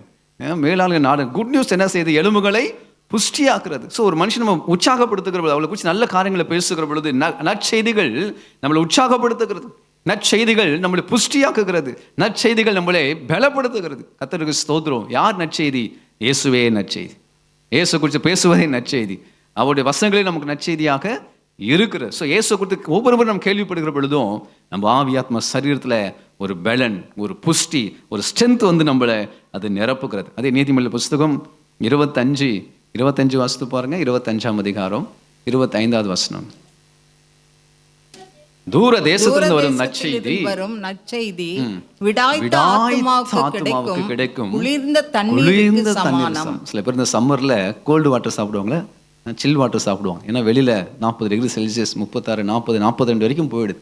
அப்போ அந்த ஃப்ரிட்ஜ்லேருந்து எடுத்தோ சம்திங் அந்த கூலாக குடிக்கும் போது ஒரு மாதிரி சில்னஸாக இருக்கும். அதே மாதிரி வெளியில் சுற்றி திரிஞ்சு வீட்டுக்குள்ளே ஏசியை போட்டு உட்காந்தா ஒரு 5 நிமிஷத்தில் அந்த பாடி மனசெல்லாம் கொஞ்சம் கூல் ஆகிடுது. தலைவலியெல்லாம் கொஞ்சம் குறைஞ்சி நம்ம ஒரு சில்னஸை, ஒரு குளிர்ச்சியை நாம் ஃபீல் பண்ணுறோம். அதே போல் தூர தேசத்திலிருந்து வருகிற நற்செய்திகள் விடாய்த்த ஆத்மாவுக்கு, சோர்ந்து போன ஆத்மாவுக்கு கிடைக்கிற குளிர்ந்த தண்ணீருக்கு அது சமானமாக இருக்கிறது. கடந்த நாட்டில் அப்படி அனுபவம் இருக்கா? யாராச்சும் ஃபோன் பண்ணி, உங்களுக்கு நீங்கள் எதிர்பார்த்த காரியம் நடந்துச்சு, எதிர்பார்த்த காரியம் வாய்ச்சிருச்சு, உங்களுக்கு வேலை கிடைச்சிச்சு, அப்பாயின்மெண்ட் ஆர்டர் வருது, வாங்க, உங்களுக்கு மேரேஜ் காரியம் சக்ஸஸ் ஆகிடுச்சு, வாங்க, அப்படி எத்தனை செய்தி நம்ம கேட்டிருக்கிறோம். ஹல்லேலூயா, ஹல்லேலூயா. ஸோ தூர தேசம் வருகிற நற்செய்தி சோர்ந்து போன ஆத்மாவுக்கு கிடைக்கிற ஒரு ஆசீர்வாதமாக இருக்கிறது. கடந்த நாட்களில் நம்மளோட அனுபவங்களாக இருக்குது. நம்ம தனிப்பட்ட வாழ்க்கை எத்தனையோ அப்படி நற்செய்திகளை கர்த்தர் நமக்கு கொடுத்து நம்மளை உற்சாகப்படுத்தி இருக்கிறார், இப்போதும் செய்வார். ஹல்லேலூயா. தூர தேசம் வருகிற நற்செய்திகள் இப்போது நம்மளை புஷ்டியாக்குகிறது. நல்ல செய்திகளை நம்ம கேட்கிற பொழுது நம்ம அறியாம உற்சாகம் வருகிறது. நாம் திரும்ப திரும்ப சொல்றோம், மன மகிழ்ச்சி முக மலர்ச்சியை தரும். நம் மனம் மகிழ்ந்திருக்கும்படி கர்த்தர் கிருபை செய்வார். நீதிமான்கள் கர்த்தருக்குள் மகிழ்ந்து களி கூறுவார்கள். சொல்லுங்க, நீதிமான்கள் கர்த்தருக்குள் மகிழ்ந்து களி கூறுவார்கள். அது கர்த்தருடைய வாக்குத்தத்தம். ஸோ அவருக்குள் மகிழ்ந்து களி கூறத்தக்கதாக ஆண்டவர் அனுக்கிரகம் செய்வார். சரி, அப்போ கர்த்தரால் நம்ம உயிர்ப்பிக்கப்படுகிற பொழுது, உயிர்ப்பிக்கப்படுது அப்படின்னா என்னன்னா, யாக்கோபின் மூலம் இனி செத்து போவதும் இல்லை இன்னொரு வசனம் இருக்கல்ல, அந்த செத்த முகம், அந்த சோர்ந்து போன முகத்திலிருந்து ஒரு உற்சாகமான ஒரு முகம், ஒரு பலனுள்ள ஒரு முகம், ஸ்தோத்திரம், அந்த சந்தோஷமுள்ள ஒரு முகமாக இறுதியாக மாறுவது தான் அந்த உயிர்ப்பிக்கப்படுகிற அனுபவம். அல்லது செயலற்ற ஒரு நிலையிலிருந்து ஒரு செயல்படுகிற நிலைக்கு வருவது தான் இந்த உயிர்ப்பிக்கப்படுகிற அனுபவம். ஆமென். 2 விஷயம் சொல்லியிருக்கேன். ஒன்று, சோர்ந்து போன நிலையிலிருந்து உற்சாகம் அடைவது. இன்னொன்று, செயலற்ற நிலைமையிலிருந்து செயல்படுகிற நிலைமைக்கு வருவது தான் இந்த உயிர்ப்பிக்கப்படுகிற அனுபவம். ஸோ கர்த்தர் தம்முடைய பிள்ளைகள் எப்போதும் உற்சாகம் இருக்கணும், செயல்படுகளா இருக்க வேண்டும் என்று சொல்லி அவர் விரும்புகிறார். ஏனென்றால் அவர் ஜீவனுள்ள தேவன். அல்லேலூயா. அவர் ஜீவனுள்ள தேவன். அவருக்குள்ள நம்ம எப்போதும் மகிழ்ந்திருக்கணும், உற்சாகமாக இருக்கணும், செயல்படுகளா இருக்க வேண்டும் என்று சொல்லி அவர் விரும்புகிறார். அதுக்காக தான் அவ்வப்பொழுது நம்மோடு கூட அவர் பேசி இடைப்பட்டு நம்மளை பலப்படுத்தி நம்மளை ஆசீர்வதிக்கிறார். ஸோ அப்படி கர்த்தரால் உயிர்ப்பிக்கப்படுகிற பொழுது ஒரு 2 பிளஸ்ஸிங் இருக்கு. ஒன்று, வாசிங்க சங்கீதங்களின் புஸ்தகம் 85ஆம் சங்கீதம் 6வது வசனம். சங்கீதம் 85:6 தெரிஞ்ச ஒரு வசனம். உமது ஜனங்கள் உம்மில் மகிழ்ந்திருக்கும்படி உமது ஜனங்கள் உம்மில் மகிழ்ந்திருக்கும்படி நீர் எங்களை திரும்ப உயிர்ப்பிக்க மாட்டீரோ. எங்களை திரும்ப உயிர்ப்பிக்க மாட்டேன். ஏற்கனவே நம்ம உயிர்ப்பிக்கப்பட்டிருந்தோம். நான் ஏற்கனவே சொன்னது போல அந்த டெங்கு ஃபீவர் வந்துட்டுன்னா கொஞ்சம் வீக் ஆகும், அந்த செல்கள் பாடியெலாம் கொஞ்சம் வீக் ஆகும். ஆனால் மறுபடியும் சில செய்ய வேண்டிய காரியத்தை செய்கிற பொழுது பலனடைந்து அது நார்மலாக மாறுவது போல ஏற்கனவே உயிர்ப்பிக்கப்பட்ட ஜனங்கள் சில சூழ்நிலை நிமித்தமாக சோர்ந்து போனார்கள். ஆனால் கர்த்தர் மறுபடியும் அவளை உயிர்ப்பித்து கர்த்தருக்குள் மகிழ்ந்திருப்படி கர்த்தர் அனுகிரகம் செய்வார். ஆமென், ஹல்லேலூயா. ஸோ கர்த்தருக்குள் மகிழ்ந்திருப்பார்கள். நம்ம உயிர்ப்பிக்கப்படுகிற பொழுது இழந்து போன சந்தோஷத்தை, இழந்து போன சமாதானத்தை, இழந்து போன ஆரோக்கியத்தை, இழந்து போன எல்லாம் எதெல்லாம் இழந்து போனோமோ அதெல்லாம் மறுபடியும் ரினுவல் செய்யப்படும். அதெல்லாம் மறுபடியும் நம்ம திரும்ப பெற்றுக்கொள்வோம். எதெல்லாம் இழந்து போனோமோ அதெல்லாம் மறுபடியும் நம்ம திரும்ப பெற்றுக்கொள்வோம். ஹல்லேலூயா. ஸோ கர்த்தர் நம்மளை உயிர்ப்பிக்கிற பொழுது நம்ம மறுபடியும் இழந்து போன சந்தோஷத்தை, சமாதானத்தை, கிருபைகளை, நன்மைகளை நாம் பெற்றுக்கொள்ளுகிறோம். ஆமென். இந்த இளையகுமாரன் அப்பா கூட சந்தோஷமா இருந்தான். துக்கமா இருந்தானா? சந்தோஷமா இருந்தான். ராஜ வாழ்க்கை வாழ்றான். இன்னைக்கு இருக்கிற பார்த்தா இன்னைக்கு நல்ல புல்லட் நேம் சொல்லுங்க. வாலிப பசங்களை பார்த்துக்கோ, நல்ல ஒரு புல்லட் நேம் சொல்லுங்க. ராயல் என்ஃபீல்டா? நமக்கு அவள் தான் தெரியுங்க. அதுக்குள்ள அட்வான்ஸில் நிறைய வந்துடுச்சு. அப்படி புல்லோட்லேயே போகிறான். மைனர் மாதிரி என்ன பண்ணுறாரு, அப்படி ஜாலியாக ஊர் சுற்றி வர்றார். அப்பாவுடைய புல்லோட், அப்பா வாங்கி கொடுத்த புல்லோட், எல்லாமே அப்பாவுடைய ஆசீர்வாதம். அப்படி சுகமாக ஜாலியாக இருக்கிறான், சந்தோஷமாக இருக்கிறான். ஒரு குறையும் இல்லை. புத்தி கெட்டு போச்சு திடீர்னு. அல்லேலூயா. திடீர்னு புத்தி கெட்டு போச்சு. அப்பா விட்டு தூரமாக போகணும் அப்படின்னு நினைக்கிறான். ஃப்ரெண்ட்ஸ் கூட ஜாலியாக இருக்கணும்னு நினைக்கிறான். அதனால் அப்பா கூட சண்டை போட்டு இப்போ சொத்தை பிரித்து வாங்கி தூரமாக போய் சந்தோஷமாக வாழ்கிறான். ஆனால் ஆண்டவர் பார்த்துட்டே இருக்கிறாரு. குறிப்பிட்ட நாட்கள் எல்லாமே குறைந்து போகிறது, குறைவுபடுகிறான். ஒரு ஸ்டேஜுக்கு போகிறான். ஒரு போகக்கூடாத ஒரு இடத்துல போய் உட்காந்து அங்கே உட்காந்து யோசிக்கிறான். சிலருக்குலாம் அப்படி தான் புத்தி வருது போல். அல்லேலூயா. நல்ல இடத்துல உட்காந்து என்ன செய்ய மாட்டேங்குது, புத்தி வரமாட்டேங்குது. போகக்கூடாத இடத்துக்கு போய் வரக்கூடாத பசத்தை கட்டு அங்கே உட்காந்து யோசிக்கும் போது புத்தி என்ன பண்ணுது, தெளிய ஆரம்பிக்குது. ஸோ அங்கே போய் உட்காந்து அவன் யோசிக்கும் போது அவன் புத்தி தெளிகிறான். தகப்பன் வீட்டில் வேலைக்காரன் கூட சந்தோஷமாக இருக்கிறான். நாங்கள் கஷ்டப்படுறேன் என்று சொல்லி அவன் யோசித்து சேர்ந்து அப்பா கிட்ட எழும்பி வருகிறான். அவன் எழும்பி வந்த பிறகு அப்பா ஒரு வார்த்தை சொல்கிறான்னு பாருங்க. லூக்கா புஸ்தகம் 15ஆம் அதிகாரம் 24வது வசனத்தில் 15:24 அந்த அப்பாவுடைய அந்த ஸ்டேட்மெண்ட்டை பாருங்க. என் குமாரனாகிய இவன் மரித்தான், திரும்பவும் உயிர்த்தான், காணாமற் போனான், திரும்பவும் காணப்பட்டான் என்றான். அப்படி அவர்கள் சந்தோஷப்பட தொடங்கினார். அவனுங்க காணாமல் போயிட்டான் திரும்பி வந்துட்டான்னு சொன்னா ஓகே, அது நம்ம கரெக்டான ஸ்டேட்மெண்ட். ஆனா கர்த்தர் இன்னொரு வார்த்தையை சேர்த்து சொல்லுகிறார். என் குமாரனாக இவன் மரித்தான், இவன் மரித்து விட்டான். கிட்டத்தட்ட எத்தனை மாதம் திரும்பி வந்தான்னு தெரியல, எத்தனை மாதங்கள் கழித்து அவன் திரும்பி வந்தான்னு தெரியல, அல்லது எத்தனை வருஷங்கள் கழித்து அவன் திரும்பி வந்தான்னு தெரியல. ஸோ அவன் தகப்பனை விட்டு அவன் தூரம் போயிட்டு மறுபடியும் திரும்பி வந்த நாட்கள் வரைக்கும், அவன் தகப்பனை முகமாய் பேசுகிற வரைக்கும், தகப்பனுடைய சத்தத்தை கேட்கிற வரைக்கும் அவன் எப்படிப்பட்டவனாக இருந்தான், தகப்பனுடைய பார்வையில் மரித்து போயிருந்தான். அல்லேலூயா. ஸோ தகப்பனை விட்டு போன நாட்கள் இருந்து அவன் மறுபடியும் திரும்பி வந்து அப்பாவுடைய முகமாக பேசுகிற அந்த நாள் வரைக்கும் அவன் மரித்து போயிருந்தான். ஆனால் மறுபடியும் அவன் உயிர்ப்பிக்கப்பட்டான். அவன் காணாமல் போயிருந்தான், மறுபடியும் காணப்பட்டு விட்டான். ஆகையால் அவர்கள் என்ன செஞ்சாங்க, சந்தோஷப்பட தொடங்கினார்கள். ஆமென். அப்போ கர்த்தருக்குள்ள மறுபடியும் வந்து நம்ம உயிர்ப்பிக்கப்படுகிற பொழுது, தகப்பனுடைய சத்தத்தை நம்ம கேட்கிற பொழுது நமக்குள்ள சந்தோஷம் வருகிறது, நமக்குள்ள மறுபடியும் ஆனந்தம் வருகிறது, மகிழ்ச்சி வருகிறது, முகம் மலருகிறது. அப்போடைய சத்தத்தை முகமாய் கேட்கிற பொழுது, அவரோடு நம்ம உறவாடுகிற பொழுது, அவர் நம்ம ஐக்கியப்படுகிற பொழுது இழந்து போன எல்லா சந்தோஷத்தை சமாந்தியம் மறுபடியும் நம்ம பெற்றுக்கொள்கிறோம். ஹல்லேலூயா, ஹல்லேலூயா. ஸோ உயிர்ப்பிக்கப்படுகிற பொழுது நம்ம சந்தோஷம் வருது, சந்தோஷம் வருது, மன மகிழ்ச்சி வருகிறது. நம்ம அப்பாவோடு கூட அந்த ஃபெல்லோஷிப்பு ரொம்ப அவசியம். கர்த்தருடைய பிள்ளைகள், மீட்கப்பட்ட பிள்ளைகள் எதை வேணாலும் இழக்கலாம். நான் தாழ்மையாக சொல்கிறேன், உங்களுடைய அந்த ஜீவனை மட்டும் இழக்கக்கூடாது. எதை வேணால் இழக்கணும். அவர் அபிஷேகம் பண்ணப்பட்ட பிள்ளைகள், கர்த்தருடைய சபையில் இருக்கிற பிள்ளைகள், அந்த அப்பாவோடுக்கு அந்த ஃபெல்லோஷிப் ரொம்ப முக்கியம். அந்த இடத்துல கணவனையோ மனைவியோ பிள்ளைகளையோ வேறு எதுவுமே வச்சிடக்கூடாது. கணவன் ஆத்துமா வேறு, மனைவி ஆத்துமா வேறு. ஆனால் ஒரு குடும்பமாக கர்த்தர் வச்சிருக்கிறார். ஆனால் எதற்காகவும் யாருக்காகவும் நமக்கும் ஜீசஸ் இடையே இருக்கிற அந்த ஃபெல்லோஷிப்பு, அந்த பிரசன்னத்தை, அந்த ஐக்கியத்தை ஒருபோதும் இழக்கக்கூடாது. அது காத்துக்கொள்றதுக்கு மிகப்பெரிய கவனமாக இருக்கணும். நாம் ஆமேன்னு சொல்லுங்க பார்ப்போம். அங்கே தான் நம்ம ஜீவன் இருக்கிறது. பேரண்ட்ஸ் நான் தாழ்மையாக சொல்கிறேன், அந்த தேவ பிரசந்தை நீங்கள் காத்துக்கொள்ளுங்க.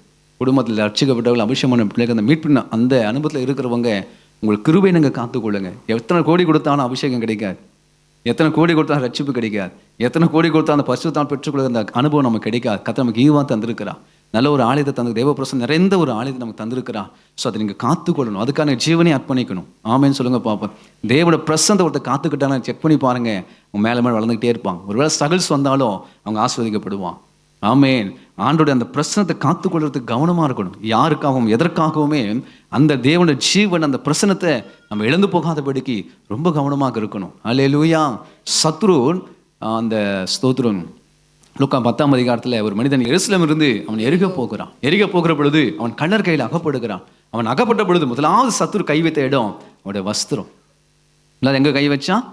வஸ்திரத்தில் கை வச்சான். அந்த வஸ்திரத்தை உரிந்து கொண்டான் வேதம் சொல். கர்த்தருடைய பிள்ளைகளே, சத்துரு எங்கே கவனமாக இருக்கிறான்னு சொன்னால் கர்த்தருடைய பிள்ளைகள் மேலே இருக்கிற அபிஷேகத்தின் மேலே, அந்த தேவனோட பிரசனத்தின் மேலே, அந்த தேவன் மேலே, அவன் தேவனுக்குள்ள இருக்கிற அந்த உறவின் மேலே, அவருடைய தனிப்பட்ட ஐக்கியத்தின் மேலே, கர்த்தரோடு கூட அந்த ஜெப வாழ்க்கையில் இருக்குது பார்த்தீங்கன்னா, அந்த ஜெப வாழ்க்கையில் தான் பிசாசு கவனமாக இருக்கிறான். அந்த வஸ்திரத்தை தான் அவன் எடுக்க பார்க்குறான். தந்திரமாக வஞ்சகமாக கர்த்தருடைய பிள்ளைகள் வாழ்க்கையில் இருந்து அந்த வஸ்திரத்தை உரிந்து கொள்ள பார்க்குறான். உங்கள் வஸ்திரத்தை உரிந்து கொள்ளாதபடிக்கு நீங்கள் கவனமாக இருங்க. அல்லேலூயா. யோசேப்பு மேலே ஒரு வஸ்திரம் இருந்தது, அது போத்திபார் மனைவி பாருங்க உரிந்து கொள்ள பார்க்கிறார். நிழலாட்டம்.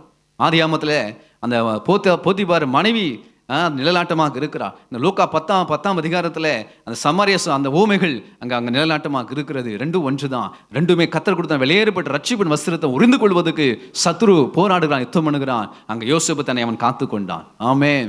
இப்போ நீங்கள் நமக்கும் தேவனுக்கு இடையே இருக்கிற அந்த உறவு ஐக்கியத்தை நம்ம சரியாக காத்துக்கிட்டா நம்ம தொடர்ந்து வளர்ந்துக்கிட்டே இருப்போம். நம்ம ஆசீர்வாதமாக இருப்போம். வாழ்க்கை முக மலர்ச்சியும் மன மகிழ்ச்சியும் முக மலர்ச்சியும் இருந்து கொண்டே இருக்கும். ஆமென். எதற்காகவும் யாருக்காகவும் தேவனுடைய பிரசன்னத்தை, தேவனுடைய ஜீவனை, அவர் கொடுத்த வெளியேறப்பட்ட ஆவிக்குரிய வாழ்க்கையை, உங்கள் ஜெப நேரத்தை இழந்து போகாதீர்கள். அது நமக்கு ஆசீர்வாதம். அவர் ஆண்டு ரொம்ப விரும்புவார். அவர் வைராக்கியமுள்ள ஆவியானவர்னு பைபிள் சொல்லுது. தேவன் வைராக்கியம் வாஞ்சி உள்ள ஆவியானவர், யாருக்கா விட்டு கொடுக்க மாட்டார். ஆமென் சொல்லுங்க பார்ப்போம். அல்லேலூயா. இப்போ நானும் ஒய்ஃபை பேசிகிட்டு இருக்கிறோம். ஏதோ ஒரு கால், யார் கால் வந்தாலும் கூட நான் என்ன சொல்லுவேன், உட்காரு, நாம முக்கியமான விஷயம் பேசணும்னு வச்சுக்கோங்களேன். ஹஸ்பண்ட் ஒய்ஃப் உட்காந்து ரொம்ப முக்கியமான விஷயம் பேசிகிட்டு இருக்கிறோம். சீஃப் மினிஸ்டரே ஃபோன் பண்ணாலும் என்ன செய்வோம், வெயிட் பண்ணு, நாம் பேசிட்டு முடிச்சு என்ன பண்ணிக்கலாம் சொல்லுவீங்களா சொல்ல மாட்டிங்களா? நல்ல ஹஸ்பண்ட் ஒய்ஃப் தான் சொல்லுவீங்க இல்லையா? நான் முக்கியமான விஷயம் அது. ஏன்னா ஃபேமிலி விஷயம் பேசிகிட்டு இருக்கிறோம். அதனால் அந்த உறவில் யார் என்ன பண்ணக்கூடாது, இன்டர்ஃபியர் ஆகக்கூடாது. அதே போல் நமக்கு இயேசுக்கிட்டே இருக்கிற அந்த ஃபெல்லோஷிப்பில், அந்த ஐக்கியத்தில், அந்த ரட்சிப்பின் உறவில் வேறு யாரும் இன்டர்ஃபியர் ஆகாதபடிக்கு ரொம்ப கவனமாக உங்களுக்கு வேலையை வச்சு காத்துக்கொள்ளுங்க. அது உங்களுக்கு ஆசீர்வாதம். ஏன் பேசுகிறேன்னு தெரியல, ஆனால் பேச வைக்கிறார். என் செய்தியே வேறு. அல்லேலூயா. உங்கள் அபிஷேகத்தை காத்துக்கொள்ளுங்கள்.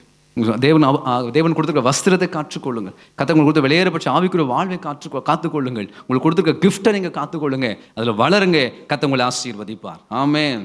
ஸோ கர்த்தருக்குள் மகிழ்ச்சியாக இருக்கும். எப்பொழுது இருக்க முடியும்? கர்த்தரால் மறுபடியும் உயிர்ப்பிக்கப்படுகிற பொழுது நம்ம சந்தோஷப்பட்டு மகிழ்ந்திருக்கத்தக்கதாக கர்த்தர் நமக்கு அனுக்கிரகம் செய்கிறார். சரி, இப்போ சங்கீத புஸ்தகத்திலிருந்து ஒரு 3 சத்தியத்தை நான் பேச போகிறேன்.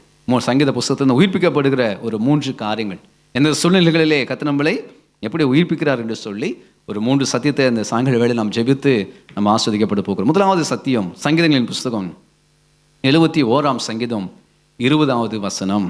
71வது சங்கீதம் 20வது வசனம். அநேக இக்கட்டுகளையும் ஆபத்துகளையும் காணும்படி செய்த என்னை நீர் திரும்பவும் உயிர்ப்பித்து திரும்பவும் என்னை பூமியின் பாதாளங்களில் இருந்து ஏற பண்ணுவீர். ஆமென். அநேக இக்கட்டுகளையும் ஆபத்துகளையும் காணும்படி செய்த என்னை நீ திரும்பவும் உயிர்ப்பிக்கிற தேவனாக இருக்கு. அப்போ இக்கட்டுகள் ஆபத்துகள் இருந்து ஒரு மனிதனுடைய ஆத்மா உள்ளான மனுஷன் உயிர்ப்பிக்கப்பட வேண்டியது இருக்கிறது. நான் ஏற்கனவே சொன்னேன், நல்லா இருந்தாலும் ஒரு டெங்கு ஃபீவர் வர்ற மாதிரி தான். ஆமாம், அந்த டெங்கு ஃபீவர் என்ன செய்யுது, நம்ம சரீரத்தில் இருக்கிற பலனை கொஞ்சம் டெம்பரவரியாக நம்மளை சோர்ந்து போக பண்ணுது, நம்மளை வீக் ஆக்குது, நம்மளை படுக்க வைக்குது. பட் ஆனால் மறுபடியுமாக தேவையான ஆகாரத்தை நம்ம கொடுக்குற பொழுது, தேவையான ட்ரீட்மெண்ட் எடுக்கிற பொழுது நம்ம பலனடைந்து மறுபடியுமாக நாம் ஆஸ்வதிக்கப்படுகிறத போல நம்ம வாழ்க்கையில் நாம் சந்திக்கிற சில இக்கட்டுகள் ஆபத்துகள் நம்மளை சோர்ந்து போக பண்ணுகிறது, நம்மளை படுக்க வைக்கிற சூழ்நிலை கொண்டு போய் விடுகிறது. ஆனால் கர்த்தர் சொல்லுகிறார், நான் ஒரு தேவையான வார்த்தை தந்து நம்மளை உயிர்ப்பித்து பாதாளத்திலிருந்து ஏறி வருவதை போல அந்த வாழ்க்கை கர்த்தர் மாற்றி கொடுக்குறாராம். ஹல்லேலூயா. மரணத்தை தொட்டுட்டு வருகிறத போல, மரண பள்ளத்தாக்கிலிருந்து மறுபடியும் உயிர்ப்பிக்கப்பட்டு மேலே வருவது போல, குளிர் போடப்பட்ட யோசேப்பு அந்த மரண பயத்திலிருந்து விடுவிக்கப்பட்டு மறுபடியும் மேலே ஏறி வந்தது போல ஆபத்துகளிலிருந்து இக்கட்டுகளிலிருந்து கர்த்தர் மறுபடியும் தூக்கி எடுத்து நம்மளை ஆசீர்வதிப்பார். ஆமென். ஆபத்துகள் இக்கட்டுகள் குளிர் போடப்படுகிற அனுபவம், மரண பள்ளத்தாக்கில் நடக்கிற அனுபவம், எனக்கோ மரணத்துக்கு ஒரு அடி தூரம் என்று சொல்லி சங்கீதக்காரன் தாவீது சொல்லுகிறான். ஸோ அப்படி எந்த வரைக்கும் போயிட்டு வந்த ஆட்கள் இருக்கிறான். யாராச்சும் கொரோனா நடந்து போயிட்டு ஜெயிச்ச ஆட்கள் இருக்கிறீங்களா? கொரோனா வந்துச்சு பாஸ்டர், ஆனால் சுகமாயிட்டேன், யாராச்சும் இருக்கீங்களா? அல்லேலூயா. Praise God. கொரோனா வந்துட்டு அட்டாக் அஃபெக்ட் ஆகிடுச்சு, ஆனால் கொரோனா தோற்று போச்சு, நான் ஜெயிச்சேன் கிருபையினாலே. ஆமேன், ஆமேன். எவ்வளோ பெரிய சாட்சி அது, எவ்வளோ பெரிய ஆசீர்வாதம், கிருபை. எவ்வளோ பேர், எத்தனையோ லட்சம் பேர் அந்த கொரோனாவில் பாதிக்கப்பட்டாங்க. நம்ம தாசர்கள் அப்படி பலப்பட்டு அதை ஜெயிச்சு வருவது நமக்கு மிகப்பெரிய ஆசீர்வாதம். அநேக இக்கட்டுகளையும் ஆபத்துகளையும் காணும்படி செய்த என்ன நீர் மறுபடியும் உயிர்ப்பிக்கிறார். இக்கட்டுகள், ஆபத்து, எதிர்பாராத வருகிற ப்ரெஷர்ஸ், டிஃபிகல்ட்டிஸ், வேலைகளில், குடும்ப சூழ்நிலைகளில் எதிர்பாராமல் வருகிற சில அட்டாக்ஸ், ஸ்பிரிச்சுவல் அட்டாக்ஸ். ஸோ இதெல்லாம் நம்மளை சோர்ந்து போக பண்ணுகிறது, நம்மளை பலவீனப்படுத்துகிறது. ஆனால் கர்த்தர் என்ன செய்கிறாராம்? நம்ம வார்த்தையினால நம்மோடு கூட இடைப்பட்டு நம்மளை பலப்படுத்தி நம்மளை உயிர்ப்பித்து மறுபடியும் நம்மளை ஒரு வாழ வைக்கிறார். மறுபடியும் அவர் நம்மளை சந்தோஷப்படுத்துகிறார். ஆமென். ஆபத்துகளும் இக்கட்டுகளும் நம்மளை சோர்ந்து போக பண்ணுகிறது. யோசேப்பை போல, தாவீதை போல நாம் எதிர்பாராமல் நமக்கு நம்ம மேலே வருகிற சில அட்டாக்ஸ், சில எதிர்பாராமல் நடக்கிற சில விபத்துகள், எதிர்பாராமல் நடக்கிற சில காரியங்கள் நம்மளை சோர்ந்து போக பண்ணுகிறது. பொதுவாக அந்த ஜாபில் நம்ம ஜூனியர் இருந்தால் தலைவலி தான், சீனியர்ஸ் நம்ம தலை ஹெட்டை கொடுத்துட்டே இருப்பாங்க. ஹாஸ்பிட்டல் ஒர்க் பண்ணுறவங்க, ஐடி கம்பெனியில் ஒர்க் பண்ணுறவங்க, ஆஃபீஸில் ஒர்க் பண்ணுறவங்க பாருங்கள், சீனியர்ஸ் மூலமாக ஜூனியருக்கு என்ன இருந்துகிட்டே இருக்கும், ஹெட்டேக் இருந்துகிட்டே இருக்கும், ப்ரெஷர் கொடுத்துட்டே இருப்பான். அவன் ஒன்றும் செய்ய மாட்டான், நம்மளை போட்டு என்ன பண்ணுவாங்க, வறுத்து எடுப்பாங்க பாருங்க. அது எல்லா ஊர்லேயும் நடக்கிறது. அது international problem, senior junior problem. ஆஃபீஸில் ஏன்டா நான் ஒரு ஆர்டர் கிருபினால ஓசூரில் வேலை செஞ்சு பார்ட் டைமாக ஒளியும் பார்த்துட்டு வேலை செஞ்சுட்டு இருக்கிறேன். அப்போ அந்த மாதிரி ப்ரெஷரில் மாட்டியாச்சு. ஒரு 6 மாதம் பல்ல கடிச்சு நான் தாக்கி பிடிச்சிட்டேன். அதுக்கப்புறம் ஆண்டுக்கு ஜெபம் பண்ணிட்டேன், ஆண்டவரே இனி என்ன செய்ய முடியாது, இனி முடியாதப்பா சொல்லி எழுதி கொடுத்து சென்ட் பண்ணிவிட்டு உட்காந்து ஒரு வாரம் ஃபாஸ்டிங் மாதிரி ஜெபம் பண்ணேன். அதுக்கப்புறம் ஆண்டவர் ஓசூர்லேருந்து பெங்களூர் கடந்து போவதுக்கு கர்த்தர் கிருபை பாராட்டினார். ஆமென். இக்கட்டுகள், ஆபத்துகள், எதிர்பாராமல் நம்ம வாழ்க்கையில் வருகிற சில சோதனைகள் நம்மளை சோர்ந்து போக பண்ணுது. அந்த பிராணத்தை என்ன பண்ண முடியல, அந்த அழுத்தங்கள் தாங்க முடியல. அந்த ஸ்தோத்திரம் சாரால் பாட்டிக்கிட்ட ஆகாரம் என்ன பண்ணியிருந்தாங்க, அப்படி ப்ரெஷர் ஸ்டார்ட் ஆகிடுச்சு. இந்த அம்மா வாய் கொழுப்பு, அல்லேலூயா. யாருக்கு வாய் கொழுப்பு? சாராளுக்கு இல்லைங்க, ஆகார் ஆண்டிக்கு வாய் கொழுப்பு. சும்மா இருக்காமல் அந்த நாச்சியாரை போச்சு என்ன பண்ணுது, பரியாசம் பண்ணுது, நிந்திக்குது. இதே அடிமை பொண்ணு, அவங்க ஓனர் அம்மா, எஜமாட்டிக்கிட்ட போய் கிராஷ் வைக்கலாமா, வாய் கொழுப்புனாலும் மாட்டிக்கிச்சு. அந்த அம்மா பார்த்துச்சு, என்ன நான் எஜமாட்டி நீ வேலைக்காரி எனக்கே அட்டாக் பண்ணுறேன்னு சொல்லி அந்த அம்மா என்ன பண்ணுச்சு, ப்ரெஷர் கொடுக்குது. அதுக்கு எக்ஸ்ட்ரா வேலை வாங்குது. கன்சீவ் ஆகிட்டேன்னு கூட கண்டுக்காமல் ஹெவி ஒர்க் என்ன பண்ணுது, இன்றைக்கி என்ன பண்ணுது, இவ்வளோ வேலை செய், காலையிலேருந்து சாயங்காலம் வரைக்கும் டைட்டாக ஒர்க்கை பிடிக்குது. பாத்திரத்தை கழுவி வச்சிரு, காலையில் சமைச்சிரு, மதியம் சமைச்சிரு, நைட்டு சமைச்சிரு, பாத்திரத்தை கழுவி, என்னென்ன ஒர்க் இருக்குது, துணியை வாஷ் பண்ணி போட்டுருன்னு சொல்லி ஹெவி என்ன பண்ணுது அந்த அம்மா, ப்ரெஷர் கொடுக்குது. ஏன்னா வாய் கொழுப்பு, அல்லேலூயா. அந்த ஜூனியர் சீனியர் ப்ராப்ளம் பாருங்கள். அந்த அம்மா இக்கட்டில் மாட்டிச்சு, ஒரு ஸ்டேஜில் தாங்க முடியாமல் என்ன பண்ணிச்சு, என்னாச்சு, ஓடி போச்சுங்க. யார்? ஆகார். எங்கே ஓடி போச்சு? வனாந்திரத்துக்கு ஓடி போச்சு, எங்கேயோ தூரமாக ஓடி போச்சு. அங்கே உட்காந்து ஓ நழுகுது. அச்சோச்சு ஆண்டவரே, தேவத்தினோர் என்ன ஆச்சு உனக்கு சொல்லியிருக்கேன், வாய் கொழுப்பு அப்படின்னு கஷ்டப்படுறேன். இல்லை நீ போய் என்ன பண்ணு, அடங்கிரு, கன்சீவாக இருக்கிற, அதுக்கு ஆபரண வித்தாக இருக்குது, நான் அதை ஆஸ்வதிக்க போகிறேன். இன்னும் கொஞ்ச நாளைக்கு என்ன பண்ணு. எப்படி இருந்திருக்கோம் நினைக்கிறீங்க? ஓடி போச்சுங்க. ஓடி போய் ஒரு 2 நாள் ஆகிடுச்சு, இல்லை 1 வாரம் ஆகிடுச்சு, மறுபடியும் திரும்பி வருது. எந்த முகத்தை வச்சு திரும்பி வர்றது, என்ன சொல்கிறது, எங்கே ஓடி போனேன், என்ன பண்ணேன், பிடிச்சி என்ன பண்ணியிருப்பாங்க, இன்னும் கொஞ்சம் எக்ஸ்ட்ரா ப்ரெஷர் கொடுத்துருப்பாங்க. ஆமென். அப்புறம் ஆண்டு கிருபினால அப்புறம் குழந்தை பிடிச்சி எடுக்கிறாங்க, அட்ஜஸ்ட் பண்ணி போகிறாங்க. ஈசாக பிறக்கிறான். அதுக்கப்புறம் அந்த விருத்தசனம் பண்ணுகிற வரைக்கும் இருந்து அதுக்கப்புறம் கர்த்தர் என்ன செய்தார், ஏற்ற காலத்தில் பிரித்து கொண்டு போனார். ஆமென், ஆமென், அல்லேலூயா, அல்லேலூயா. சரி, ரைட். அப்போ ஆபத்துகள், இக்கட்டுகள் நம்மளை சோர்ந்து போக பண்ணுகிறது. எதிர்பாராத சவால்கள், ப்ரெஷர், அழுத்தங்கள் நம்மளை சோர்ந்து போக பண்ணுகிறது. ஆனால் கர்த்தருடைய பிள்ளைகளுக்கு கர்த்தருடைய வார்த்தை நமக்கு பலனாக இருக்கும். அது மாதிரி சூழ்நிலைகளில் கர்த்தர் நம்மளோடு பேசுகிறவராக, நம்ம வார்த்தை வெளிப்படுத்துகிறவராக, நம்மோடு கூட இடைப்படுகிறவராக அவர் இருந்து அவர் நம்மளை பலப்படுத்தி சகாயம் செய்கிற தேவனாக இருக்கிறார். ஆமேன்னு சொல்லுங்க. அவர் நம்மளை பலப்படுத்தி சகாயம் செய்கிற தேவனாக இருக்கிறார். நான் ஊழியத்தான் அப்படி நான் அனுமதிச்சேன். அப்படிப்பட்ட அனுபவத்துக்கு நேராக கர்த்தர் நடத்தினார். சில ஊழியர்கள் மூலமாக சில அழுத்தங்கள், போராட்டங்கள், கர்த்தருக்கு ஸ்தோத்திரம். ஆனால் நான் கண்ணீரோடு ஜெபிக்கும் ஆண்டு சொன்னேன், கொஞ்ச நாளைக்கு வெயிட் பண்ணு, நானே பிரித்து எடுப்பேன்னு சொன்னார். அதே போல் நான் காத்திருந்து ஜெபித்தேன். ஏற்ற நேரம் வந்த பொழுது என்னை கூட அங்கே செய்ய வேண்டிய ஒரு காரியம் வந்து செய்து முடிச்சதுக்கப்புறம் கர்த்தர் அற்புதமாய் நம்மளை பிரித்து எடுத்தார். ஆமென். சில அழுத்தங்கள் நம்மளை சோர்ந்து போக்க பண்ணும். சில வேளைகளில் கர்த்தரே அனுமதிக்கிறார், சில வேளைகளில் சூழ்நிலை மட்டும் அனுமதிக்கப்படுகிறோம். ஆனால் அந்த மாதிரி சூழ்நிலை கருத்தாக நம்ம ஜெபிக்கிற பொழுது ஆண்டு ஆச்சரியமான விதத்தில் நம்மளை வெளியே கொண்டு வந்து நம்மளை ஆசீர்வதிப்பார். ஆமென். இக்கட்டுகள், ஆபத்துகள் ஒரு வேளை உங்களை சோர்ந்து போக பண்ணலாம்.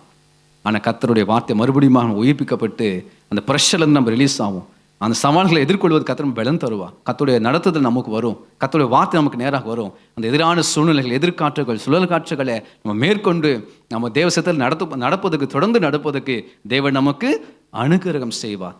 தீயையும் தண்ணீரையும் கடந்து வந்தோம், எங்களை கர்த்தர் செழிப்பான இடத்துல கொண்டு போய் விட்டி அப்படின்னு வசனம் சொல்லுது. அது ஒரு அனுபவங்கள். அந்த அனுபவங்கள் முடிகிற பொழுது கர்த்தர் நம்மளை ஆசீர்வதிப்பார். ஆமென். ஒரு மகிழ்ந்த களிக்கூறு பாட்டு பாடுவோமா?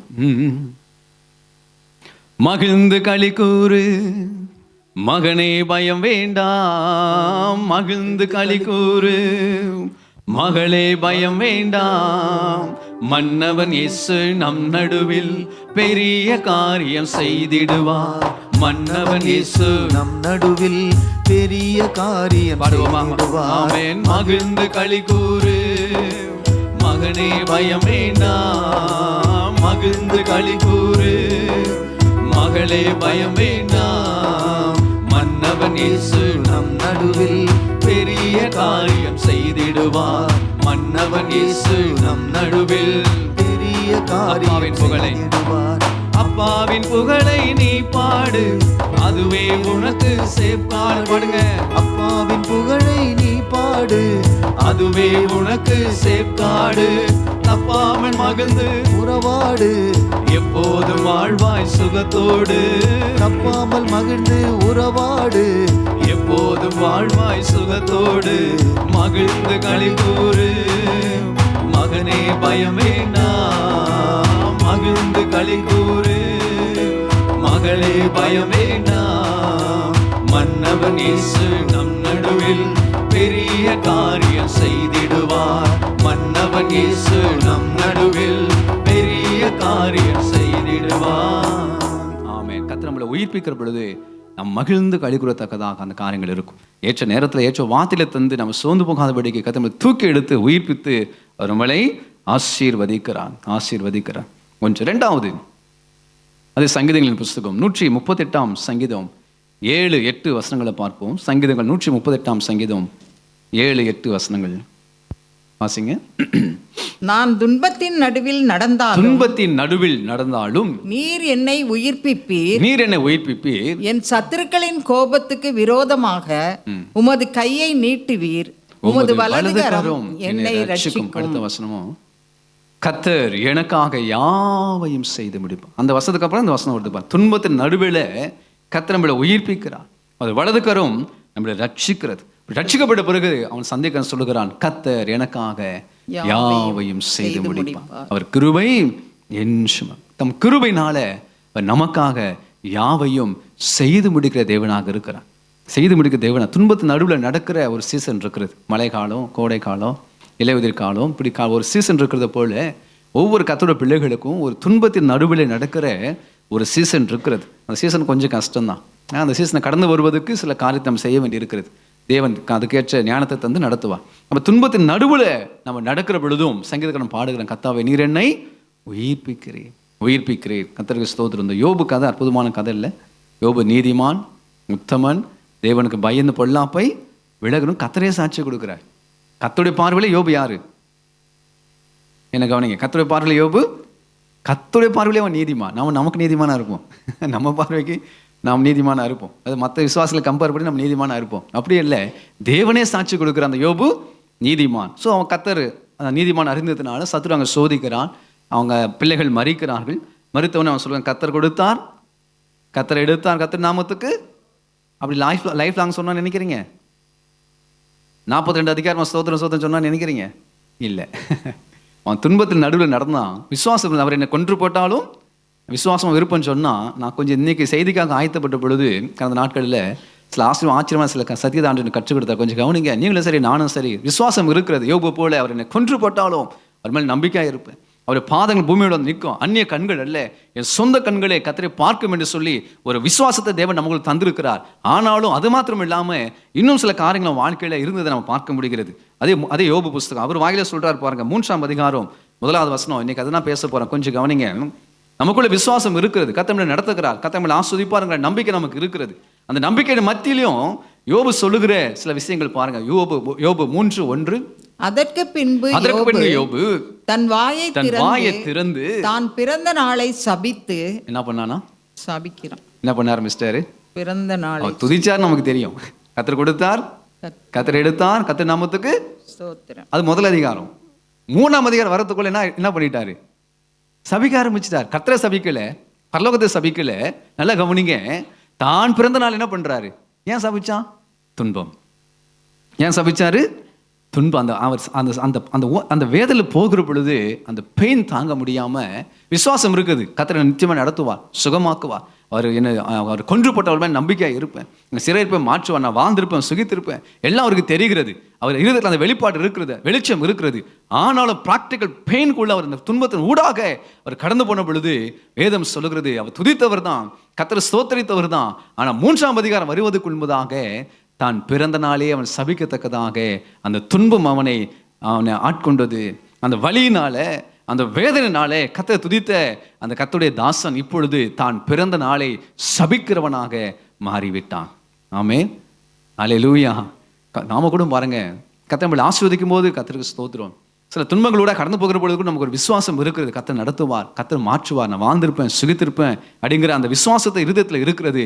ஆனால் அந்த ப்ராக்டிக்கல் பெயினில் போகும்போது சம்டைம்ஸ் என்ன பண்ணிடுறோம்? இது யாச்சு நினச்சி சோர்ந்து போகிறோம், சபிக்க ஆரம்பிக்கிறோம். 1. 2வது பாருங்க, தொடர்ந்து நம்ம பாருங்க, 6ஆம் அதிகாரம் 8-9 பாருங்க. அதே யோபு புஸ்தகம் 6ஆம் அதிகாரம் 8வது வசனம் 9வது வசனம். என் மன்றாட்டு எனக்கு அருளப்பட்டு நான் வாஞ்சிப்பதை தேவன் எனக்கு தந்து தேவன் என்னை நொறுக்க சித்தமாய் தம்முடைய கையை நீட்டி என்னை துண்டித்து போட்டால் நலமாயிருக்கும். வசனம் புரியுதா உங்களுக்கு? கர்த்தரை துதித்த தேவ மனுஷன், கர்த்தரை ஸ்தோத்திரித்த தேவ மனுஷன். இப்போ அந்த பெயின், உடம்பு ஃபுல்லாக சரீரத்தில் வியாதிகள், உடம்பு உச்சந்தலை முதல் உள்ளங்கால் வரைக்கும் கொடிய பருக்கள், ஸ்கின் டிசீஸ்னு சொல்கிறாங்க, ஸ்கின் கேன்சர், அந்த ஸ்கின் கேன்சர், தோல் வியாதி. ஸோ அப்படி அவன் கஷ்டப்படுறான், எலும்புகள்லாம் கஷ்டப்படுது. அது எப்படி எலும்போடு எலும்போ மாறிட்டார். உடம்புல சதையே இல்லாத அளவுக்கு அந்த சதைகள் எல்லாம் அரிக்கப்பட்டது அந்த சரீர வியாதினால். அந்த பெயின் ஊடாக அவர் கடந்து போன பொழுது இப்போ சொல்றாரு, கர்த்தரை துதித்த தேவதாசன், கர்த்தரை ஸ்தோத்திரமான தேவதாசன், கர்த்தர் தம்முடைய கரத்தை நீட்டி என்னை துண்டித்து போட்டு விட்டால் எனக்கு நலமாக இருக்கும். ஏன் அந்த வார்த்தை சொன்னாரு? வலி, வேதனை, துன்பம், வருத்தம், ப்ராக்டிக்கல் பெயின். சொல்லுங்க. ஆமாம், நம்ம அட்ஜஸ்ட் பண்ணிக்கணும். யாராச்சும் வருத்தத்தில் பேசினா கொஞ்சம் சகிச்சுக்கோங்க. அல்லேலூயா. குடும்பத்தில் யாராச்சும் ஏதோ ப்ரெஷரில் இருக்கிறாங்க, வருத்தத்தில் பேசுகிறாங்க, பெயினில் பேசுகிறாங்கன்னா இட்ஸ் ஓகே சொல்லுங்கள். It's okay. ஏன் பேசுகிறாங்க? வருத்தமாக இருக்கிறாங்க, மனசு வலி இருக்குது, அதனால் பேசுகிறான். அழுகிறவர்களுடனே அழுங்கள், சந்தோஷப்படுகிறவனே சந்தோஷப்படுறோம், சந்தோஷப்படுவோம். ஆனால் அழுகளோடு என்ன செய்ய மாட்டோம்? அழமாட்டோம். வீட்டுக்குள்ளே கோவப்படுவோம், எரிச்சல் அடிவோம், கண்டிப்போம், கண்டம் பண்ணுவோம். இல்லை. ஸோ யோபு கர்த்தரை பார்க்குறாருல, இதெல்லாம் யார் எழுதி வச்சுக்க? பரலோகம் தான் எழுதி வச்சிருக்கு. கர்த்தரை துதித்த தாசன் தான், கர்த்தரை ஸ்தோத்திரம் பண்ண தாசன் தான். ஆனால் அந்த துன்பத்தின் ஊடாக அவன் நடந்து போன பொழுது, அந்த வியாதின் கொடூரத்தினாலே அவன் கொஞ்சம் ஸ்ட்ரகிள் ஆகிறார். அந்த ப்ராக்டிக்கல் பெயினுக்குள்ள அவன் போகிற பொழுது அவன் என்ன ஜெபிக்கிற? ஆண்டவர் தன் கரத்தை நீட்டி இப்பொழுதே என்னை துண்டித்து போட்டு விட்டால், அவர் தம் கரத்தினாலே வெட்டி போட்டு விட்டால் எனக்கு நலமாக இருக்கும் அப்படின்னு சொல்கிறான். ஆனால் சூசைட் பண்ண மாட்டேன்னு சொல்லவே இல்லை, நான் சூசைட் பண்ண போறேன்னு சொல்லவே இல்லை. ஆமேன்னு சொல்லுங்க பார்ப்போம். அதுதான் விசுவாசம். அல்லேலூயா. நான் தற்கொலை செய்ய போகிறேன், நான் சூசைட் பண்ணி, அப்படி அவர் பேசாமல் கர்த்தரை என்ன செய்யட்டும், அவர் என்னை கொன்று போடட்டும் என்று சொல்லி, துண்டித்து போடட்டும் என்று சொல்லி, அந்த வலியை தாங்க முடியாமல் அந்த வலியின் மத்தியில் அவர் பேசுகிறத, புலம்புகிறத அங்கே பார்க்க முடியுது. கர்த்தருடைய பிள்ளைகளே, ஒரு குடும்பத்தை எல்லைகளுக்குள்ள ஏதாச்சும் அந்த வழியில் போனால் அதை அந்த சூழ்நிலை புரிந்து கொண்டு அதை அக்செப்ட் பண்ணிக்கோங்க. ஆமேன்னு சொல்லுங்க பார்ப்போம். அதை ஏற்றுக்கொள்ளுங்கள். அவங்களுக்கு ஆறுதல் 2 வார்த்தை பேசுங்க, கம்ஃபர்ட் 2 வார்த்தை பேசுங்க. நீங்கள் உற்சாகமாக இருந்த மாதிரி யோபும் அப்படி தான் இருந்தார். அவர் அப்படி தான் பேசினார். அந்த வழியில் போகும்போது இப்படி தான் புலம்பின, கவலைப்படாத, யோபுன் வாழ்க்கையை மாற்றினவர் உங்கள் வாழ்க்கையை மாற்றுவார் என்று சொல்லி நல்ல தீர்க்கதரிசன வார்த்தைகளை, விசுவாச வார்த்தைகளை அந்த குடும்பத்தின் எல்லைகளுக்குள்ளே, சபை மக்களுக்குள்ளே பேசி அவர்களை உற்சாகப்படுத்துங்கள். ஆமென், ஹல்லேலூயா. கண்டம் பண்ணாதீங்க, குற்றப்படுத்தாதீங்க, குறை சொல்லாதீர்கள். Pain is pain. வலி என்பது வலிதான். யாருக்கு வந்தாலும் வலி என்பது வலிதான். கர்த்தருக்கு ஸ்தோத்திரம். அது மாத்திரம் இல்லை, தொடர்ந்து பாருங்க. அடுத்து 7ஆம் அதிகாரம் 11வது வசனம். யோபு புஸ்தகம் 7ஆம் அதிகாரம் 11வது வசனம். நான் என் வாயை அடக்காமல் என் ஆவியின் வேதனையினால் பேசி என் ஆத்துமத்தின் கசப்பினால் அங்கலாய்ப்பேன். பாருங்க, ஆத்துமால என்ன வந்துட்டு? கசப்பு. வரக்கூடாது ஒன்று வந்துச்சு பாருங்க. ஆத்துமாவில் யார் மேலே கசப்பு வந்துருக்குன்னு நினைக்கிறீங்க? இந்த 3 பேர் மேலே. ஏன் என்ன பண்ணுறான்? ஓயாமல் வந்து குற்றப்படுத்தியே இருக்கிறான். ஏற்கனவே சாகவா பொழைக்கவான்னு இருக்கிறார், உயிர் போயிட்டு இருக்குது, மரண அவஸ்தை. அப்போ வந்து நீ வந்து துன்மார்க்கன், நீ வந்து பாவி அப்படின்னு சொல்லி அவங்கள குற்றப்படுத்திட்டே இருக்காங்க. எப்படியாச்சும் யோபு குற்றவாளியும் தீர்த்தணும், அதுதான் அவங்களுடைய நோக்கம். 7 நாள் சைலண்டாக இருந்தாங்களா, 8ஆவது நாள் பேச ஆரம்பித்தாங்க. ஏற்கனவே பாதி உயிர் போயிருந்தது, மீதி உயிர் எடுக்கிற அளவுக்கு பேசி முடிச்சிட்டான். பரலோகம் வந்து சொன்னா, நீங்கள் சரியாக பேசலப்பா அப்படின்ட்டார். இல்லையா? அவன் கடைசியாக ஃபைனலாக வந்து அந்த 3 பேர் ஆண்டு, உங்கள் மேலே எனக்கு கோபம் வருகிறது, யோபு பேசுனது போல நிதானமாக நீங்கள் என்ன செய்யவில்லை, பேசவில்லை என்று சொல்லி அந்த 3 பேரை கலந்துக்கிட்டு யோபு உங்களுக்காக ஜெபம் பண்ணுவாப்பான்னு சொல்லி அவங்கள பிளஸ் பண்ணுற அதிகாரத்தை யோபு கையில் கர்த்தர் கொடுத்தார். ஆமென். ஸோ தன் வாயை நாடக்க என்னால் முடியல, ஆவில வேதனை வந்துட்டு, ஆத்மாவில் கசப்பு வந்துட்டு, அதனால் என்ன செய்கிறேன், அங்கலாய்க்கிறேன், கஷ்டப்படுறேன், முடியல. அது பலத்துக்கு மிஞ்சின ஒரு பாரமாக இருக்குது, நம்ம ஸ்ட்ரென்த்துக்கு மிஞ்சின ஒரு பாரமாக இருக்குது, நம்மளை ஃபேஸ் பண்ண முடியாத அளவுக்கு இந்த வலி வேதனை இருக்குது, அதனால் நான் அங்கலாய்க்கிறேன்னு சொல்லி அங்கலாய்த்து கொண்டிருக்கிறான் யோபு. ஆனால் பரலோகம் பொறுமையாக இருந்துச்சு. இவ்வளோ நடந்தாலும் பரலோகம் எப்படி இருக்குது, பொறுமையாக இருக்குது. ஆண்டு வெயிட் பண்ணிகிட்டே இருக்கிறார். அவனுக்கு ஒரு நாளை கர்த்தர் வைத்திருந்தான். ஆமேன்னு சொல்லுங்க பார்ப்போம்.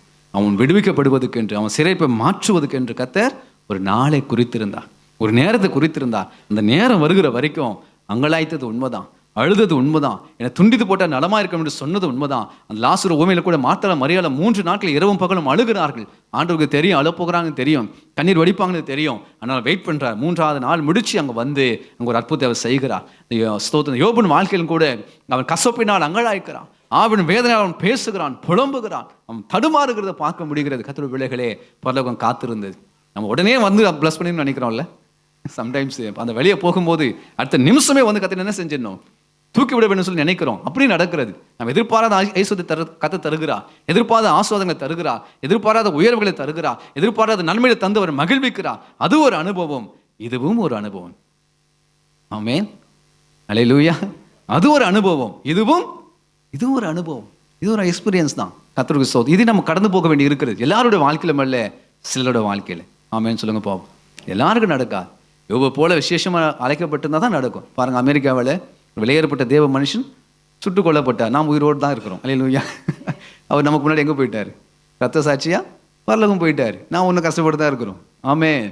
எவ்வளோ பெரிய பாக்கியம் தான். கர்த்தருக்கு ரத்த சாட்சியம் மறிச்சா ரொம்ப சந்தோஷம். அல்லேலூயா. கர்த்தருக்கு ஸ்தோத்திரம். சுட்டுக் கொல்லப்பட்ட எவ்வளோ சத்தியத்துக்காக வைராக்கியம். நம்ம நியூஸ்லாம் பார்க்கும்போது அவ்வளோ அழகாக சத்தியத்துக்காக வைராக்கியமாக பேசியிருக்கிறான். ஸ்கூல் மத்தியில், காலேஜ் மத்தியில், அந்த அமெரிக்கா தேசத்தில் அவ்வளோ தைரியமாக போல்டாக பேசுகிற அளவுக்கு கர்த்தர் அந்த தாசனை அவர் பலப்படுத்தி வைத்திருந்தார். அல்லேலூயா.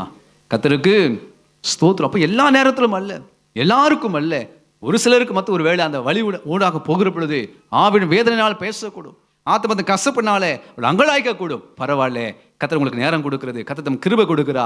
ஆனால் ஏற்ற நேரத்தில் கர்த்தர் உங்களை உயிர்ப்பித்து விடுவா, ஏற்ற நேரத்தில் கர்த்தர் உங்களை சிறைப்பை மாற்றி விடுவா. எவ்வளோ அங்கலாய்த்தாலும், எவ்வளோ வேதனால் பேசினாலும், எவ்வளோ காரியங்கள் நடந்தாலும் கர்த்தர் உங்களை சந்திக்கிற ஒரு நேரம் இருக்கிறது. அந்த நேரத்தில் அற்புதமாக கர்த்தர் காரியங்களை மாற்றி விடுவார். ஹல்லேலூயா, ஹல்லேலூயா. இது நீடிக்காது. அதான் நிச்சயமாக முடியும் நம்பிக்கை வீண் போகாது. இந்த உபத்திரம் நீடிக்காது, இந்த வேதனை நீடிக்காது, இந்த கேன்சர் வியாதி அவனுக்கு நீடிக்கல.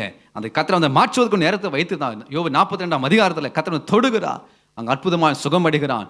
அதுக்கப்புறம் 10 பிள்ளைங்க பிறக்கிறாங்க. 110 வருஷம் அழகாக வாழ்ந்து அதுக்கப்புறம் மரித்து போகிறான். 130 வருஷம் அழகாக வாழ்ந்து அவன் தன் வாழ்க்கையின் ஓட்டத்தை முடித்தானாம். ஆமென், ஹல்லேலூயா.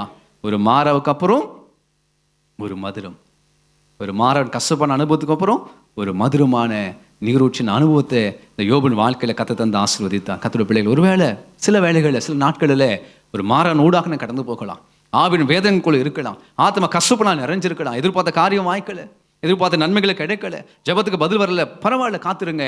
யோபின் வாழ்க்கையை சந்தித்தவர், யோபின் வாழ்க்கையை மாற்றி போட்டவர் உங்களையே சந்திப்பார். உங்களுக்கு ஒரு நேரத்தை வைத்திருக்கிறார், அந்த நேரத்தில் அற்புதமாக மாற்றி போட்டு விடுவார். ஆமென், பிரைஸ் தி லார்ட், ஹல்லேலூயா. நம்ம யோபு வாழ்க்கை அப்படியே பாதிக்கப்பட்டோம். சும்மா சின்ன தலைவலி, காய்ச்சல், சின்ன எதிர்பார்ப்பு. ஆமாம் தானே, நம்மளும் ரொம்ப குழந்தைங்களா இருக்கிறோம். அல்லேலூயா. யோபோட கம்பேர் பண்ணும்போது ரொம்ப சைல்டிஷாக இருக்கிறோம். அவருடைய பிரச்சனை கம்பேர் பண்ணும்போது நமக்கு இருக்கிற பிரச்சனை எல்லாம் ஒன்றுமே கிடையாது. பிரச்சனை நீங்கள் பெருசாக பார்த்தா பெருசாக தெரியும், நீங்கள் சின்னசாக பார்த்தா சின்னசாக தெரியும். பார்க்க பார்வை தான் இருக்குது. ஆமென் சொல்லுங்கள் பாப்போம். ப்ராப்ளத்தை இப்படியும் பார்க்கலாம், இப்படியும் பார்க்கலாம். பார்க்குற பார்வை வித்தியாசம் இருக்குது, பார்க்க பார்வை வித்தியாசமாக இருக்குது. அப்போ நம்ம கிறிஸ்துவின் கண் கொண்டு, ஆவிக்குரிய கண்கள், விசுவாச கண்களில் அந்த ப்ராப்ளத்தை பார்த்தோம் அப்படின்னு சொன்னால் அது சின்னசாக மாறிடும். நம்ம கண்கள் கொண்டு பார்த்தா கோலியாத் எல்லாருக்கும் பெருசாக தெரியுறான். தாவீது பார்க்கும்போது கோலியாத் சின்ன பையனாக மாறிட்டான். அல்லேலூயா. இவன் சின்ன பையன், ஆனால் தாவீதின் பார்வைக்கு யார் சின்ன பையனாக மாறிட்டான்? அட இவன் ரொம்ப சின்ன பையங்க, நான் சிம்பிளாக அவன் அடிச்சிடறான் அப்படிங்கிறான். ஹல்லேலூயா. ரொம்ப சிம்பிளாக அவன் ஜெயிச்சுட்டான். அப்போ நம்ம பார்க்குற பார்வைகள் மாற வேண்டும், நம்ம பார்க்குற எண்ணங்கள் மாற வேண்டும், நம்முடைய அந்த சிந்தைகள் மாற வேண்டும். ஒரு பிரச்சனையை கோலியத்தை பார்க்குற பார்வைகள் மாறிவிட்டா நம்ம ஜெயிக்க ஆரம்பிச்சிடுன்னு அர்த்தம். அதான் விசுவாச பார்வை, கிறிஸ்துவின் பார்வை, ஆவியின் பார்வை. ஆமேன். அல்லேலூயா. கர்த்தருக்கு ஸ்தோத்திரம். இன்னும் ரெண்டு வசனங்க பாருங்க, அவன் எப்படி புலம்புறான் பாருங்க. 10:1, யோபு 10:1. நல்ல ஒரு மெடிட். எனக்கே ஆச்சரியமா என் இருந்துச்சு. ஆத்துமா ஜீவனை அரோசிக்கிறது. நான் என் துயரத்துக்கு எனக்குள்ளே இடம் கொடுத்து என் மன சஞ்சலத்தினாலே பேசுவேன். பாருங்க, நல்ல ஸ்தோத்திரம் பண்ண தேவ மனுஷன் எப்படி மாறிட்டான்? மன சஞ்சலம், துயரத்துக்கு இடம் கொடுத்து சஞ்சலமா பேசுறார். சில ஆவிக்குரிய பிள்ளைங்களை அப்படி பார்க்குறோம்ல, ஒரு காலத்தில் நல்ல உற்சாகமாக இருப்பான், ஒரு சின்ன பிரச்சனை வந்து அப்படியே டல்லாவாங்க. அப்படியே டெங்கு ஃபீவர் வந்த மாதிரி தான், இன்னொருத்தெல்லாம் வார்த்தை வந்துகிட்டே இருக்கு. அது வந்த மாதிரி அப்படியே வீக் ஆகிட்டே இருப்பான். அப்படிப்பட்ட ஆட்டில் கண்டுபிடிச்சிங்கன்னா கொஞ்சம் உற்சாகப்படுத்திட்டே இருக்கணும். ஆமேன்னு சொல்லுங்க பார்ப்போம்.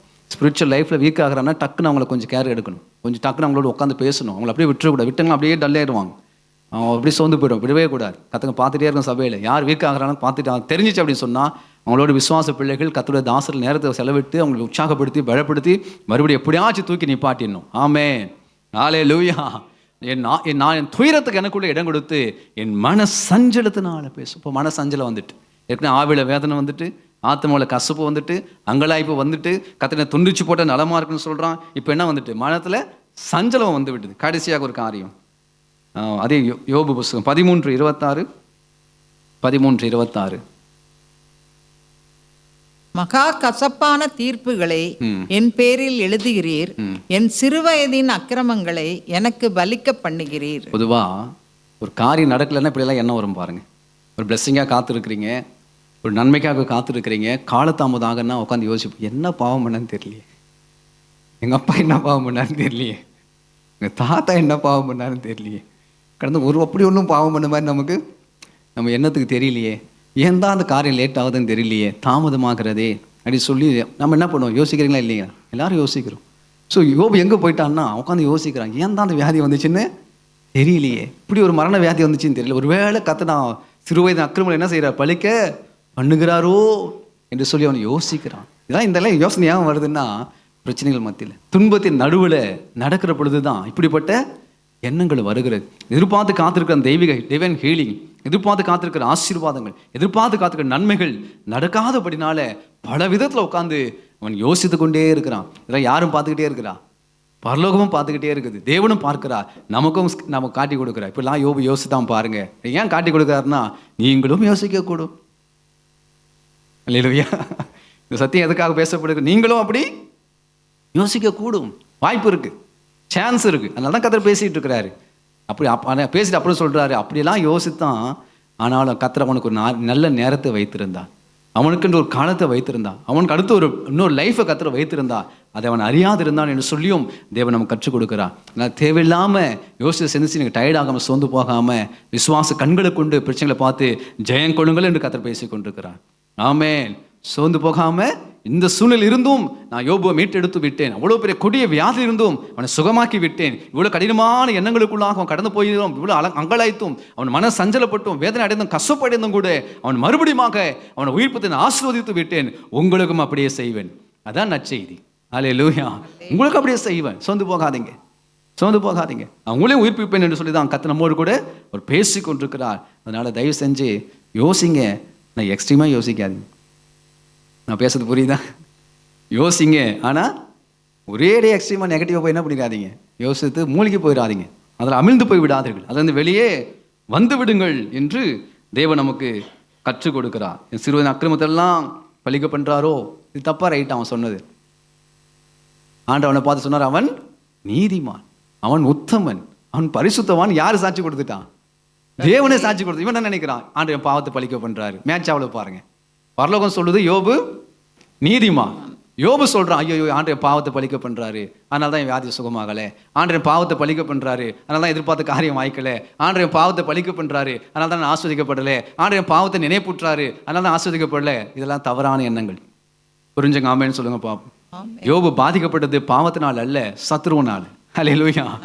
அவன் சாட்சியா மாறுவதற்காக. அதனால யாராச்சும் அப்படிப்பட்ட எண்ணத்தோடு இருந்தால் சொன்னால் அந்த பாவ உணர்வை விட்டு விலகுங்கள். நாம் கிறிஸ்துவின் ரத்தத்தை கழுவப்பட்ட நீதிமான்களாக இருக்கிறோம். ரத்தன கழுவப்பட்ட பரிசுத்தவங்களா இருக்கிறோம், நம்ம மீட்கப்பட்டு இருக்கிறோம். ஹல்லேலூயா. அந்த பாவம் அந்த அந்த எண்ணத்தை விட்டு விடுங்கள், அந்த குற்ற மனசாட்சியை விட்டு விடுங்கள் என்று சொல்லி கர்த்தர் உணர்த்துகிறார். Price the Lord. ஆமென். நான் பேசுற தமிழ் புரியுதா? ஹல்லேலூயா. அப்ப சிறுவயது அக்கிரமங்களை கர்த்தர் என்ன செய்யல, பழிக்க பண்ணல. அது தவறான எண்ணம். யோபு ராங், இட்ஸ் ராங். யோபு பேசுறது தவறு. ஒருத்தர் ராங் பேசிட்டு இருக்கிறார். யோபு பேசினது தவறு. அந்த அப்படி ஆண்டவர் பழிக்க பண்ணல. அவன் நீதிமான் கர்த்தருக்கு தெரியும், யோபுக்கும் தெரியும். ஏதோ வேற அப்படி பேசிட்டு இருக்கிறார், கஷ்டத்தை புலம்பிட்டு, சரி ரெண்டு வரா புலம்பிட்டு போகட்டும், கர்த்தர் மாற்றுவார். ஆமென். கடைசியாக 17:1 யோபு 17:1 கிளைமேக்ஸ் பாருங்க. கிளைமேக்ஸ். என் சுவாசம் ஒழிகிறது, சுவாசம் ஒழிகிறது, என் நாட்கள் முடிகிறது, நாட்கள் முடிகிறது, பிரேத குழி எனக்கு ஆயத்தமாய் இருக்கிறது. ரெடி ஆயிட்டார். தூக்கி போட்டுருங்கப்பா. அடுக்க ஆராதனையே செஞ்சிருங்க. நல்ல பாட்டு ஒன்று சொல்லுங்க. அரைக்காரில் பாடுவோம் ஒரு பாட்டு ஞாபகம் வரலையா? ஒரு பாட்டு ஞாபகம் வரலையா? ஒரு பாட்டு சொல்லுங்க. அடைக்காரில் பாடுவோம் இல்லை? பரலோகமே என் சொந்தமே என்று ரெடி ஆயிட்டாரு பாருங்க. எதுக்கு ரெடி ஆயிட்டாரு? பரலோகம் பார்த்து ரெடி ஆயிட்டாரு. என் சுவாசம் ஒழிகிறது, என் நாட்கள் முடிகிறது, பிரேத குழி ரெடி ஆயிடுச்சுப்பா. அந்த அளவுக்கு அவன் என்ன பண்ணிட்டான், இனி முடியாது சாமி, பலன் போச்சு, ஸ்ட்ரென்த்து போச்சு, வியாதி வந்துட்டு சாக போகிறேன், இதுக்கப்புறம் அவ்வளோதான், ஒரு வாரம் தாங்காது அப்படின்னு அவனை என்ன பண்ணிட்டான். அப்படி பாருங்க, அந்த டெட் எண்டுக்கு போன ஒரு யோபு பக்தனை தான் கர்த்தர் மறுபடியும் உயிர்ப்பித்து 130 தானே, 140 வருஷம், 140 வருஷம் உயிரோடு இருந்தானா. அல்லேலூயா. எப்படி செத்து போன சரீரம், அவ்வளோ வியாதிகள் பட்டு கிளைமேக்ஸு, என் சுவாசம் ஒழிகிறது, என் நாட்கள் முடிகிறது, பிரேத குழி எனக்கு ஆயத்தமாக இருக்குதுன்னு சொல்லி அப்படி சாவதுக்கு ஆயத்தமான அந்த யோபு பார்த்தா கர்த்தர் சொல்றாரு 140 வருஷம் உயிரோடு இருந்தான். ஹல்லேலூயா, ஹல்லேலூயா. அப்படிப்பட்ட யோபுவை கர்த்தர் உயிர்ப்பித்து சுகமாக்க முடியும் என்று சொன்னார். நம்ம பிரச்சனை உயிர்ப்பது கர்த்தருக்கு லேசான காரியம். உங்கள் பிரச்சனையை மாற்றுவது தேவனுக்கு லேசான காரியம். எதிர்பார்த்து காத்துக்க நன்மையை தேவனுக்கு செய்வது லேசான காரியம். ஹல்லேலூயா. அவர் இல்லாதவைகளை இருக்கிறவளை போல அழைக்கிற தேவனாக இருக்கிறார். இல்லாத இருக்கிற போல அழைக்கிற தேவனாக. ரோமர் 4:17 அப்படி சொல்லுகிறது. மரித்தோரை உயிர்ப்பித்து, மரித்த எண்ணங்களை உயிர்ப்பித்து, இல்லாதவளை இருக்கிற போல அழைக்கிற தேவனாக கர்த்தர் இருக்கிறார். நீங்க சோர்ந்து போகாதீங்க, கர்த்தர் உயிர்ப்பிப்பார். யோபு பாருங்க, எவ்வளவு அனுபவம் பாருங்க. எனக்கே ஆச்சரியம். நானும் 42 அதிகாரம் ஸ்தோத்திரம் தான் பண்ணுவாரு அப்படின்னு நினைச்சிருந்தேன். ஆனால் தியானிச்சு பார்த்தா உள்ளுக்குள்ள இவ்வளோ காரியத்தை உள்ள ஆண்டு மறைச்சி வச்சிருக்கிறார். இது நம்ம லைஃப்ல நடக்கிற காரியங்கள். ஆமென், அல்லேலூயா. ஒருவேளை துன்பத்தின் மத்தியில் நீங்கள் நடந்தாலும், அங்கலாய்த்தாலும், புலம்பினாலும், ஆவிட வேதனை கஷ்டப்பட்டாலும், நாம் நீதிமான கர்த்தருக்குள் நீதிமானாக இருக்கிறதுனால, கிறிஸ்துவுக்குள் நாம் நீதிமானாக இருக்கிறதுனால இந்த அனுபவங்கள் எல்லாம் கர்த்தர் நமக்கு நன்மையாக மாற்றி தருவான். நம் தேவன் தீமைகளை நன்மையாக மாற்றுகிறவர். நல்ல உச்சாம கரங்களை தட்டி, ஆண்டவர் தீமைகளை நன்மையாக மாற்றுகிறவர். வாழ்க்கையில் வருகிற எல்லா தீமைகளையும் நன்மையாக மாற்றுகிறவர். எல்லா சோர்வுகளையும் கர்த்தர் பலனாக மாற்றி போடுகிறவர். கர்த்தர் நமக்கு அந்த காரியத்தை செய்து முடிப்பார். ஆமென், அல்லேலூயா. கர்த்தருக்கு அவனே முடிச்சுட்டான் அவன் லைஃப், அவ்வளோதான், முடிஞ்சிச்சு. பாட்டை பாடிடுவோம், அடக்கம் பண்ணிடுவோம் அப்படின்னு சொல்லி ரெடி ஆகிட்டார். மரம் சாவுக்கு ரெடி ஆகிட்டார். ஆண்டு பார்த்தாரு, இல்லை மகனே, உனக்கு இன்னும் 140 வருஷம். அதுலேருந்து எத்தனை வயசில் அந்த வியாதி வந்துச்சுன்னு தெரியல. ஆனால் அதுக்கப்புறம் அவன் 140 வயசு வரைக்கும் உயிரோடு இருந்து பிள்ளைகளும் சந்ததியும் பார்த்து அவன் ஆசீர்வதிக்கப்பட்டான் என்று வேதம் நமக்கு போதிக்கிறது. ஆமென். அவர் என்னை கொன்று போட்டாலும், நம்பிக்கை சொன்ன அதே வாய் தான் இவ்வளோ வாய் பேசியிருக்கு, அதே நாவு தான் இவ்வளோ காரியத்தை பேசினாலும் கர்த்தர் அவனை உயிர்ப்பித்து கர்த்தர் அவனை ஆசீர்வதித்து விட்டார். மகிழ்ந்து களி கூறு மகனே, பயம் வேண்டாம், மகிழ்ந்து களி கூறு மகளே, பயம் வேண்டாம், மன்னவன் இயேசு நம் நடுவில் பெரிய காரியம் செய்திடுவார். மன்னவன் இயேசு நம் நடுவில் பெரிய காரியம் செய்திடுவார். மகிழ்ந்து களி கூறு மகனே, பயம் வேண்டாம், மகிழ்ந்து களி கூறு மகளே, பயம் வேண்டாம், மன்னவன் இயேசு நம் நடுவில் பெரிய காரியம் செய்திடுவார். மன்னவன் இயேசு நம் நடுவில் பெரிய காரியம் செய்திடுவார். ஆமென். கர்த்தர் நம்மளை உயிர்ப்பிக்கிறார். அவர் உயிர்ப்பிக்கிற பொழுது நமக்குள்ளே சந்தோஷம் வருது, சந்தோஷம் வரும். அவர் நம்ம பலப்படுத்தி சகாயம் செய்வார். இதெல்லாம் உயிர்ப்பிக்கிறார். ஆபத்துகளிலிருந்து, இக்கட்டுகளிலிருந்து உயிர்ப்பிக்கிறார். ஒன்று. ரெண்டாவது, துன்பத்தின் நடுவில் நடந்தாலும் அவர் உயிர்ப்பிக்கிறார். கடைசியாக, முதலாவது ஆபத்துகளிலிருந்து இக்கட்டுகளிலிருந்து அவர் நம்மளை விடுவிக்கிறவர் யோசேப்பை போல. ரெண்டாவது, துன்பத்தின் நடுவில் நடந்தாலும் உயிர்ப்பிக்கிறவர் யோபுவை போல. மூன்றாவது, சங்கீதம் 119 சங்கீதம் 107 வசனம். ஆபத்து இக்கட்டுனா ப்ரெஷர், துன்பம்னா சஃபரிங்ஸ். நான் மிகவும் உபத்திரவப்படுகிறேன், உபத்திரவம். கர்த்தாவே உம்முடைய வசனத்தின்படியே என்னை உயிர்ப்பியும். மூன்றாவது உபத்திரவம், பர்சிக்யூஷன்ஸ். கர்த்தருடைய நாமத்தின் மேல் வைக்கிற விசுவாசத்து நிமித்தம் நம்ம அனுபவிக்கிற பாடுகள், அதான் உபத்திரவம். கர்த்தர் மேலே, ஏசப்பா மேலே நாம் வைத்திருக்கிற அந்த விசுவாசத்தை நிமித்தம், அந்த ஆவிக்குரிய வாழ்க்கை வாழ்வது நிமித்தம், ஆபிரகாம் போல சொந்த குடும்பத்தை விட்டு மற்ற எல்லாவற்றையும் விட்டு மீட்கப்பட்டு இயேசு ராஜாவுக்காக வாழுகிற அந்த வாழ்க்கை நிமித்தம் வருகிற உபத்திரவங்கள், பர்சிக்யூஷன்ஸ். கர்த்தருடைய நாமத்து மேல் வைக்கிற அந்த உபத்திரவத்தை நிமித்தம் எங்க கஷ்டப்பட்டாலும் அப்படிப்பட்ட உபத்திரவம் வந்து கர்த்தர் என்ன செய்கிறாராம்? உயிர்ப்பிக்கிறாராம். ஆமென். அல்லேலூயா, அல்லேலூயா. மத்தேயு புஸ்தகம் 5ஆம் அதிகாரம் 10-11 வசனங்கள் பாருங்க, தெரிஞ்ச சில வசனங்கள். மத்தேயு புஸ்தகம் 5ஆம் அதிகாரம் 10-11 வசனங்கள். நீதி நிமித்தம் துன்பப்படுகிறவர்கள் பாக்கியவான்கள், பரலோக ராஜ்யம் அவர்களுடையது. ஆமாம், யார் நீதி? கிறிஸ்துவ நம்முடைய நீதியாக இருக்கிறார். இப்போ இயேசு கிறிஸ்துவ நாமத்து நிமித்தம் நீங்க துன்பப்பட்டீங்களா, நீங்க பாக்கியவான்கள். ஆமென். அல்லேலூயா. இப்படி ஆவிக்குரிய சபையில வந்து அதை நிமித்தம் நீங்க பாதிக்கப்படுறீங்க, நீங்க நிந்திக்கப்படுறீங்க, குற்றம் சுமத்தப்படுறீங்கன்னா நீங்க பாக்கியவான்கள் பைபிள் சொல்லுது. நீங்க அப்படி சர்ச்சுக்கு போறீங்க, இவ்வளவு கஷ்டப்படுறீங்க, சர்ச்சுக்கு போறீங்க, காரியம் வாக்கில் சொன்னா நீங்க அவங்க உங்களை ஆஸ்வதிக்கிறாங்கன்னு அர்த்தம். நான் பேசுறது புரியுதா? ஒருவேளை நம்ம நம்ம சொந்த குடும்பத்தில் ரட்சிக்கப்படாத சிலர் வந்து சொல்லுவாங்க, இப்படி சர்ச்சுக்கு போறீங்களே, என்ன ஆசீர்வாதத்தை கண்டீங்க? அவங்க உலகத்தாருக்கு உலகத்தின் ஆசீர்வாதம் மாத்திரம் தான் தெரியும், உன்னதத்தின் ஆசீர்வாதம் அவர்களுக்கு தெரியாது. அதனால அவங்க என்ன செய்வாங்க? குற்றம் சுமத்துவாங்க, குறை சொல்லுவாங்க. நீங்கள் அப்படி தேடி போனீங்களே, ஆண்டு ஆராதிக்க போனீங்களே, நீங்கள் எப்படி இந்த காரியம் பாருங்கள், இப்படி நாங்கள் பரியாசம் பண்ணுவாங்க, நிந்திப்பாங்க. அப்போ நீங்கள் அவங்கள பார்த்து ஸ்தோத்திரம் பண்ணணும். ஆண்டு ஒரு இப்படிப்பட்ட நிந்தையை நம்ம இப்படிப்பட்ட நாமத்துக்காக நிந்திக்கப்படுவதற்கு எனக்கு ஒரு வாய்ப்பை கொடுத்தீங்க, சான்ஸை கொடுத்தீங்க, அதுக்காக உமக்கு ஸ்தோத்திரம். சொல்லுவீர்களா? சொல்லுவீர்களா? நீங்கள் சொல்லுவீர்களா? நீங்கள் சொன்ன பாக்கியவான்கள். எதனால? 4 பேர் வந்து சர்ச்சுக்கு போனியே, இப்படி கஷ்டப்படுறியே அப்படின்னு சொன்னாங்கன்னா ஸ்தோத்திரம் ஆண்டவரே. அவங்க முன்னாடி சொல்லாதீங்க, அவங்க முன்னாடி சொன்னால் கஷ்டமாக போயிடும். தனியாக போய் வீட்டுக்கு போயிட்டு முழங்கால படிட்டு உங்களுக்கு என்ன ஸ்தோத்திரம் ஆண்டவரே, அவங்க முன்னாடி ஸ்தோத்திரம் மாதிரி என்ன பைத்தியமானு கேட்பாங்க. அது சரிப்பட்டு வராது. ஒருவேளை அவங்க பேசும்போது அமைதியாக இருந்துக்குவாங்க, வீட்டுக்கு போய்ட்டு சந்தோஷம் பொங்குதுன்னு பாட்டு பாடி டான்ஸ் ஆடுங்க. எப்போ ஒரு 4 பேர் திட்டினாங்கன்னா? ஆமென், ஆமென், அல்லேலூயா.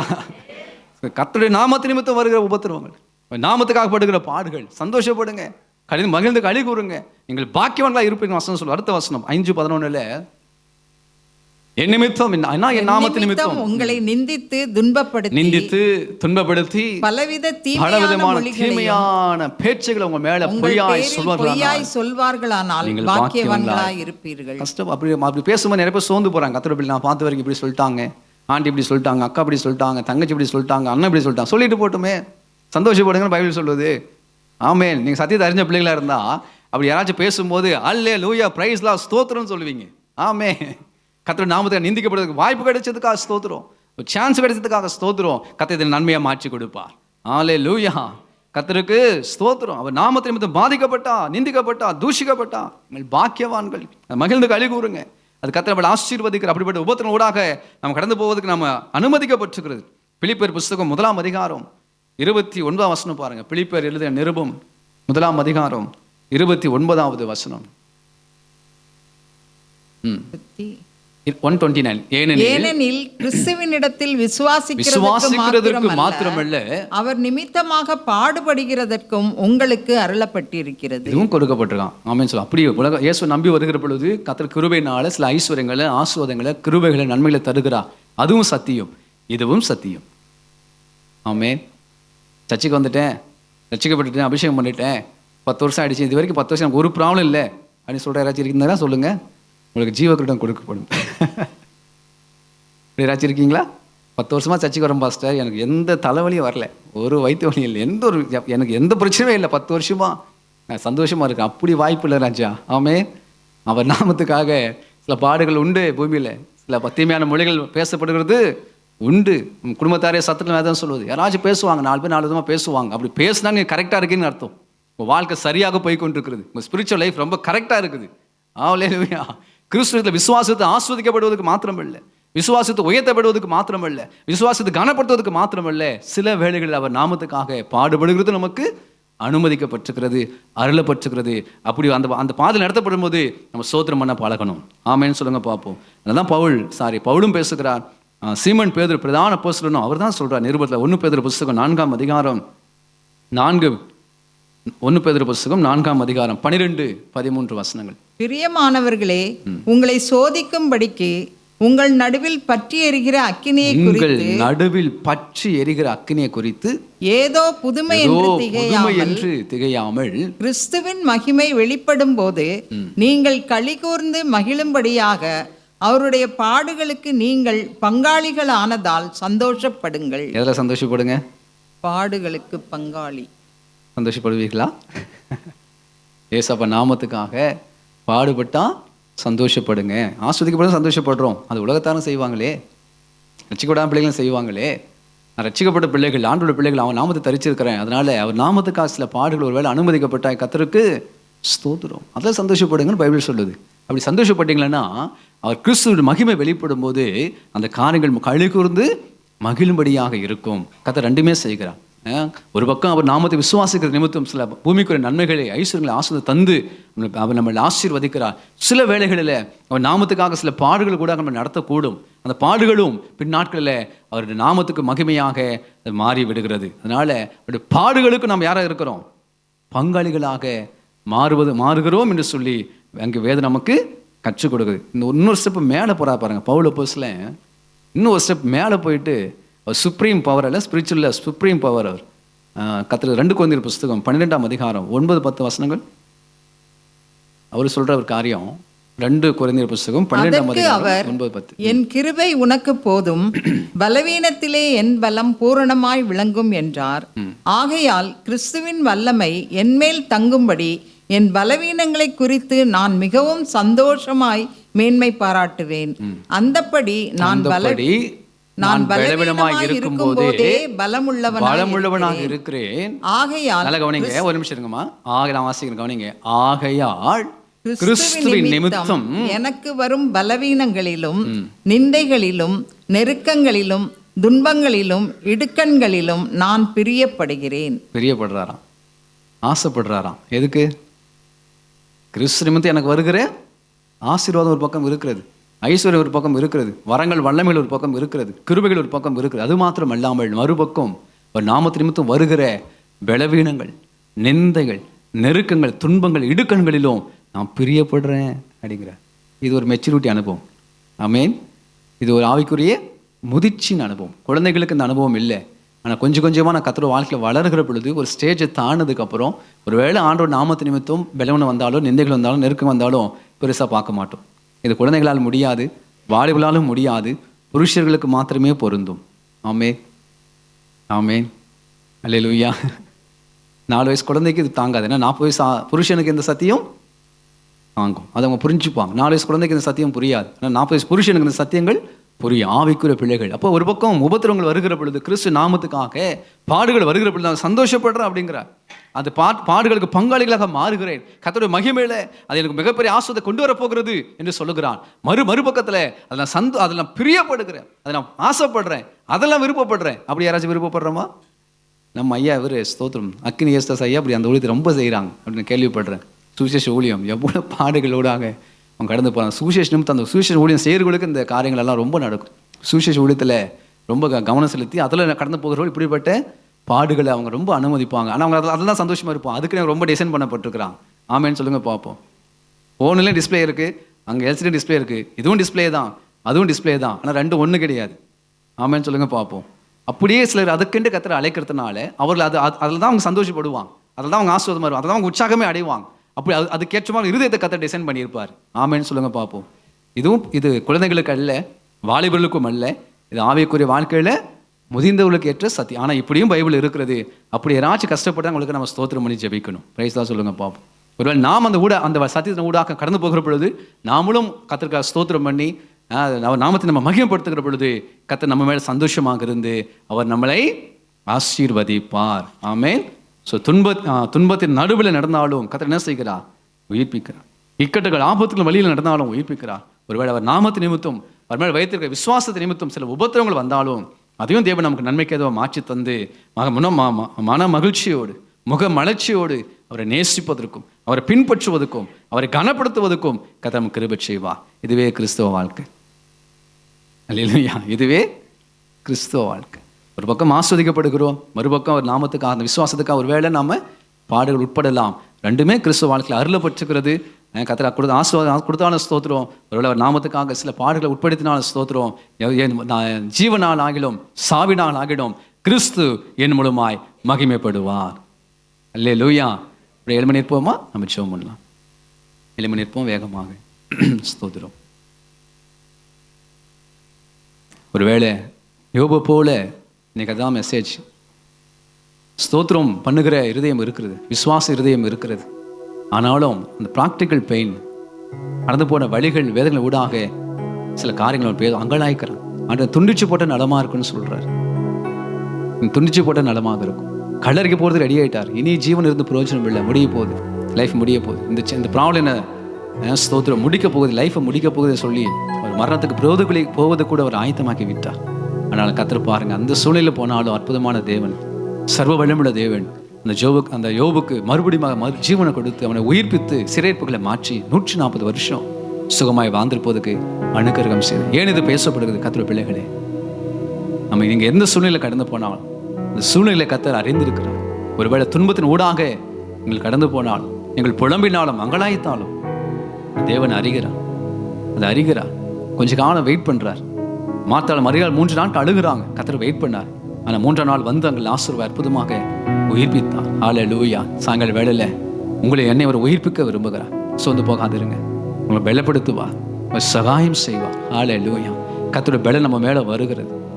சில கர்த்தருடைய பிள்ளைகள் வாழ்க்கையில், சோர்ந்து போயிருக்க பிள்ளைகளோட வாழ்க்கையில், ஹாலில் ஒருவேளை சிறு வயது அக்கிரமத்தை கர்த்தர் பழிக்க பண்ணுகிறாரோ என்று சொல்லி கலங்குகிற, யோசிக்கிற, சிந்திக்கிற கர்த்தருடைய பிள்ளைகள் வாழ்க்கை, இல்லை மகனே, இல்லை மகளே, நீ கொஞ்சம் வெயிட் பண்ணிரு, நீ கொஞ்சம் பொறுத்துரு, நான் உங்களை நன்மைக்கு எதுவாக மாற்றி கொடுக்குறேன். இந்த தீமைகளை உங்களுக்கு நான் நன்மைக்கு எதுவாக மாற்றி கொடுத்துருவேன். நீ மகிழ்ந்து களி கூறுவாய், நீ மகிழ்ந்து களி கூறுவாய். இந்த தீமை உன்னை அணுகாது, நீ ஜெயித்து வருவேன். ஹல்லேலூயா. நீ எது ஒன்று ஓவர் கம் பண்ண முடியாது. கர்த்தருடைய பிள்ளைகளை இது உங்களை ஜெயிக்க முடியாது. நான் உங்களோடு கூட இருக்கிறேன் கர்த்தர் சொல்லுகிறார். அன்பான பிள்ளைகளை, கர்த்தர் நம்மோடு கூட இருக்கிறார். நம்ம தீமைகளை நன்மையாக மாற்றுவார். ஹல்லேலூயா. எந்த காலத்தில் நம்ம சோர்ந்து போயிருக்கிறோமோ கர்த்தர் மறுபடியும் தூக்கி எடுப்பா. எந்த குழியை யோசிப்பு தூக்கி போடப்பட்டானோ அதே நாள் அதே குழியை தூக்கி எடுக்கப்பட்டான். சாயங்கால வேளையில் அன்னைக்கு ஆவி தூக்கி எடுக்கப்படுகிறது. அன்னைக்கு உண்மைகள், எண்ணங்கள், சிந்தைகள் இயேசுவின் நாமத்தில் தூக்கி எடுக்கப்படுகிறது. ஆவி இருக்கிற சோர்வுகளை கர்த்தர் மாற்றி போடுகிறார். ஏன் இந்த பிரச்சனை, ஏன் இந்த போராட்டம், ஏன் காலதாமதம், ஏன் எதிர்பார்த்த காரியம் நடக்கலை, ஏன் ஜெபத்துக்கு பதில் வரலை என்று சொல்லி யோசிக்கிற, சிந்திக்கிற பிள்ளைகளுக்கு, இல்ல மகனே, இல்ல மகளே, நீ கொஞ்சம் வெயிட் பண்ணிரு, நான் உனக்கு அற்புதம் செய்ய போகிறேன், உன் சிறைப்பிள்ளை நான் மாற்ற போகிறேன். ஹல்லேலூயா. நீ என்னுடைய மகனாக இருக்கிறாய், நீ என்னுடைய மகளாக இருக்கிறாய், நீ என் தாசனாக இருக்கிறாய், உன் சிறைப்பிள்ளை நான் மாற்றுவேன் கர்த்தர் வாக்கு பண்ணுகிறார். உற்சாகப்படுங்க, தைரியப்படுங்க. ஆண்டவரே, எனக்கு அந்த விசுவாசத்தில் நிலைத்திருக்க கிருபை செய்யுங்கப்பான்னு சொல்லி அவரை பற்றி பிடித்துக் கொள்ளுங்கள். கர்த்தருடைய சமூகத்தை பற்றி பிடித்துக் கொள்ளுங்க. கர்த்தர் அற்புதமாக தூக்கி எடுப்பா, அவர் அற்புதமாக உயிர்ப்பிப்பா. ஆச்சரியமான தேவன், அற்புதத்தின் தேவன் சிறைப்பிள்ளை அற்புதமாக மாற்றி போடுவா.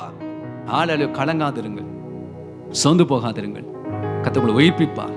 உங்களை சந்திப்பதுக்கு ஒரு நாளை வைத்திருக்கிறார். நீங்க அவருக்குள்ள மகிழ்ந்து களி கூறுவீங்க. உங்களை சுகமாய் நடத்துவா. துன்பத்தின் நடுவில் நடந்தாலும் ஹல்லேலூயா. கர்த்தருடைய கண்களை நோக்கி பார்த்து கொண்டிருக்கிறது. நான் உன்னோடு கூட இருக்கிறேன்னு கர்த்தர் சொல்றாரு. நான் உங்களோடு கூட இருக்கிறேன்னு கர்த்தர் சொல்றாரு. கலங்காதீங்க, திகையா, உங்களோடு கூட இருக்கிறேன், எல்லாவற்றையும் நன்மைக்கு எதுவாக மாற்றி தருவேன்னு சொல்லுகிறேன் வாக்குக்காக கர்த்தருக்கு ஸ்தோத்திரம். ஆண்டவரே, பிள்ளைகள் அப்படியாக உயிர்ப்பித்து ஆசீர்வதிக்கிற அன்பிற்காக கரங்களை தட்டி உற்சாகமாக கர்த்தரை ஸ்தோத்திரம் பண்ணுவோம். ஆமென், ஆமென். God bless.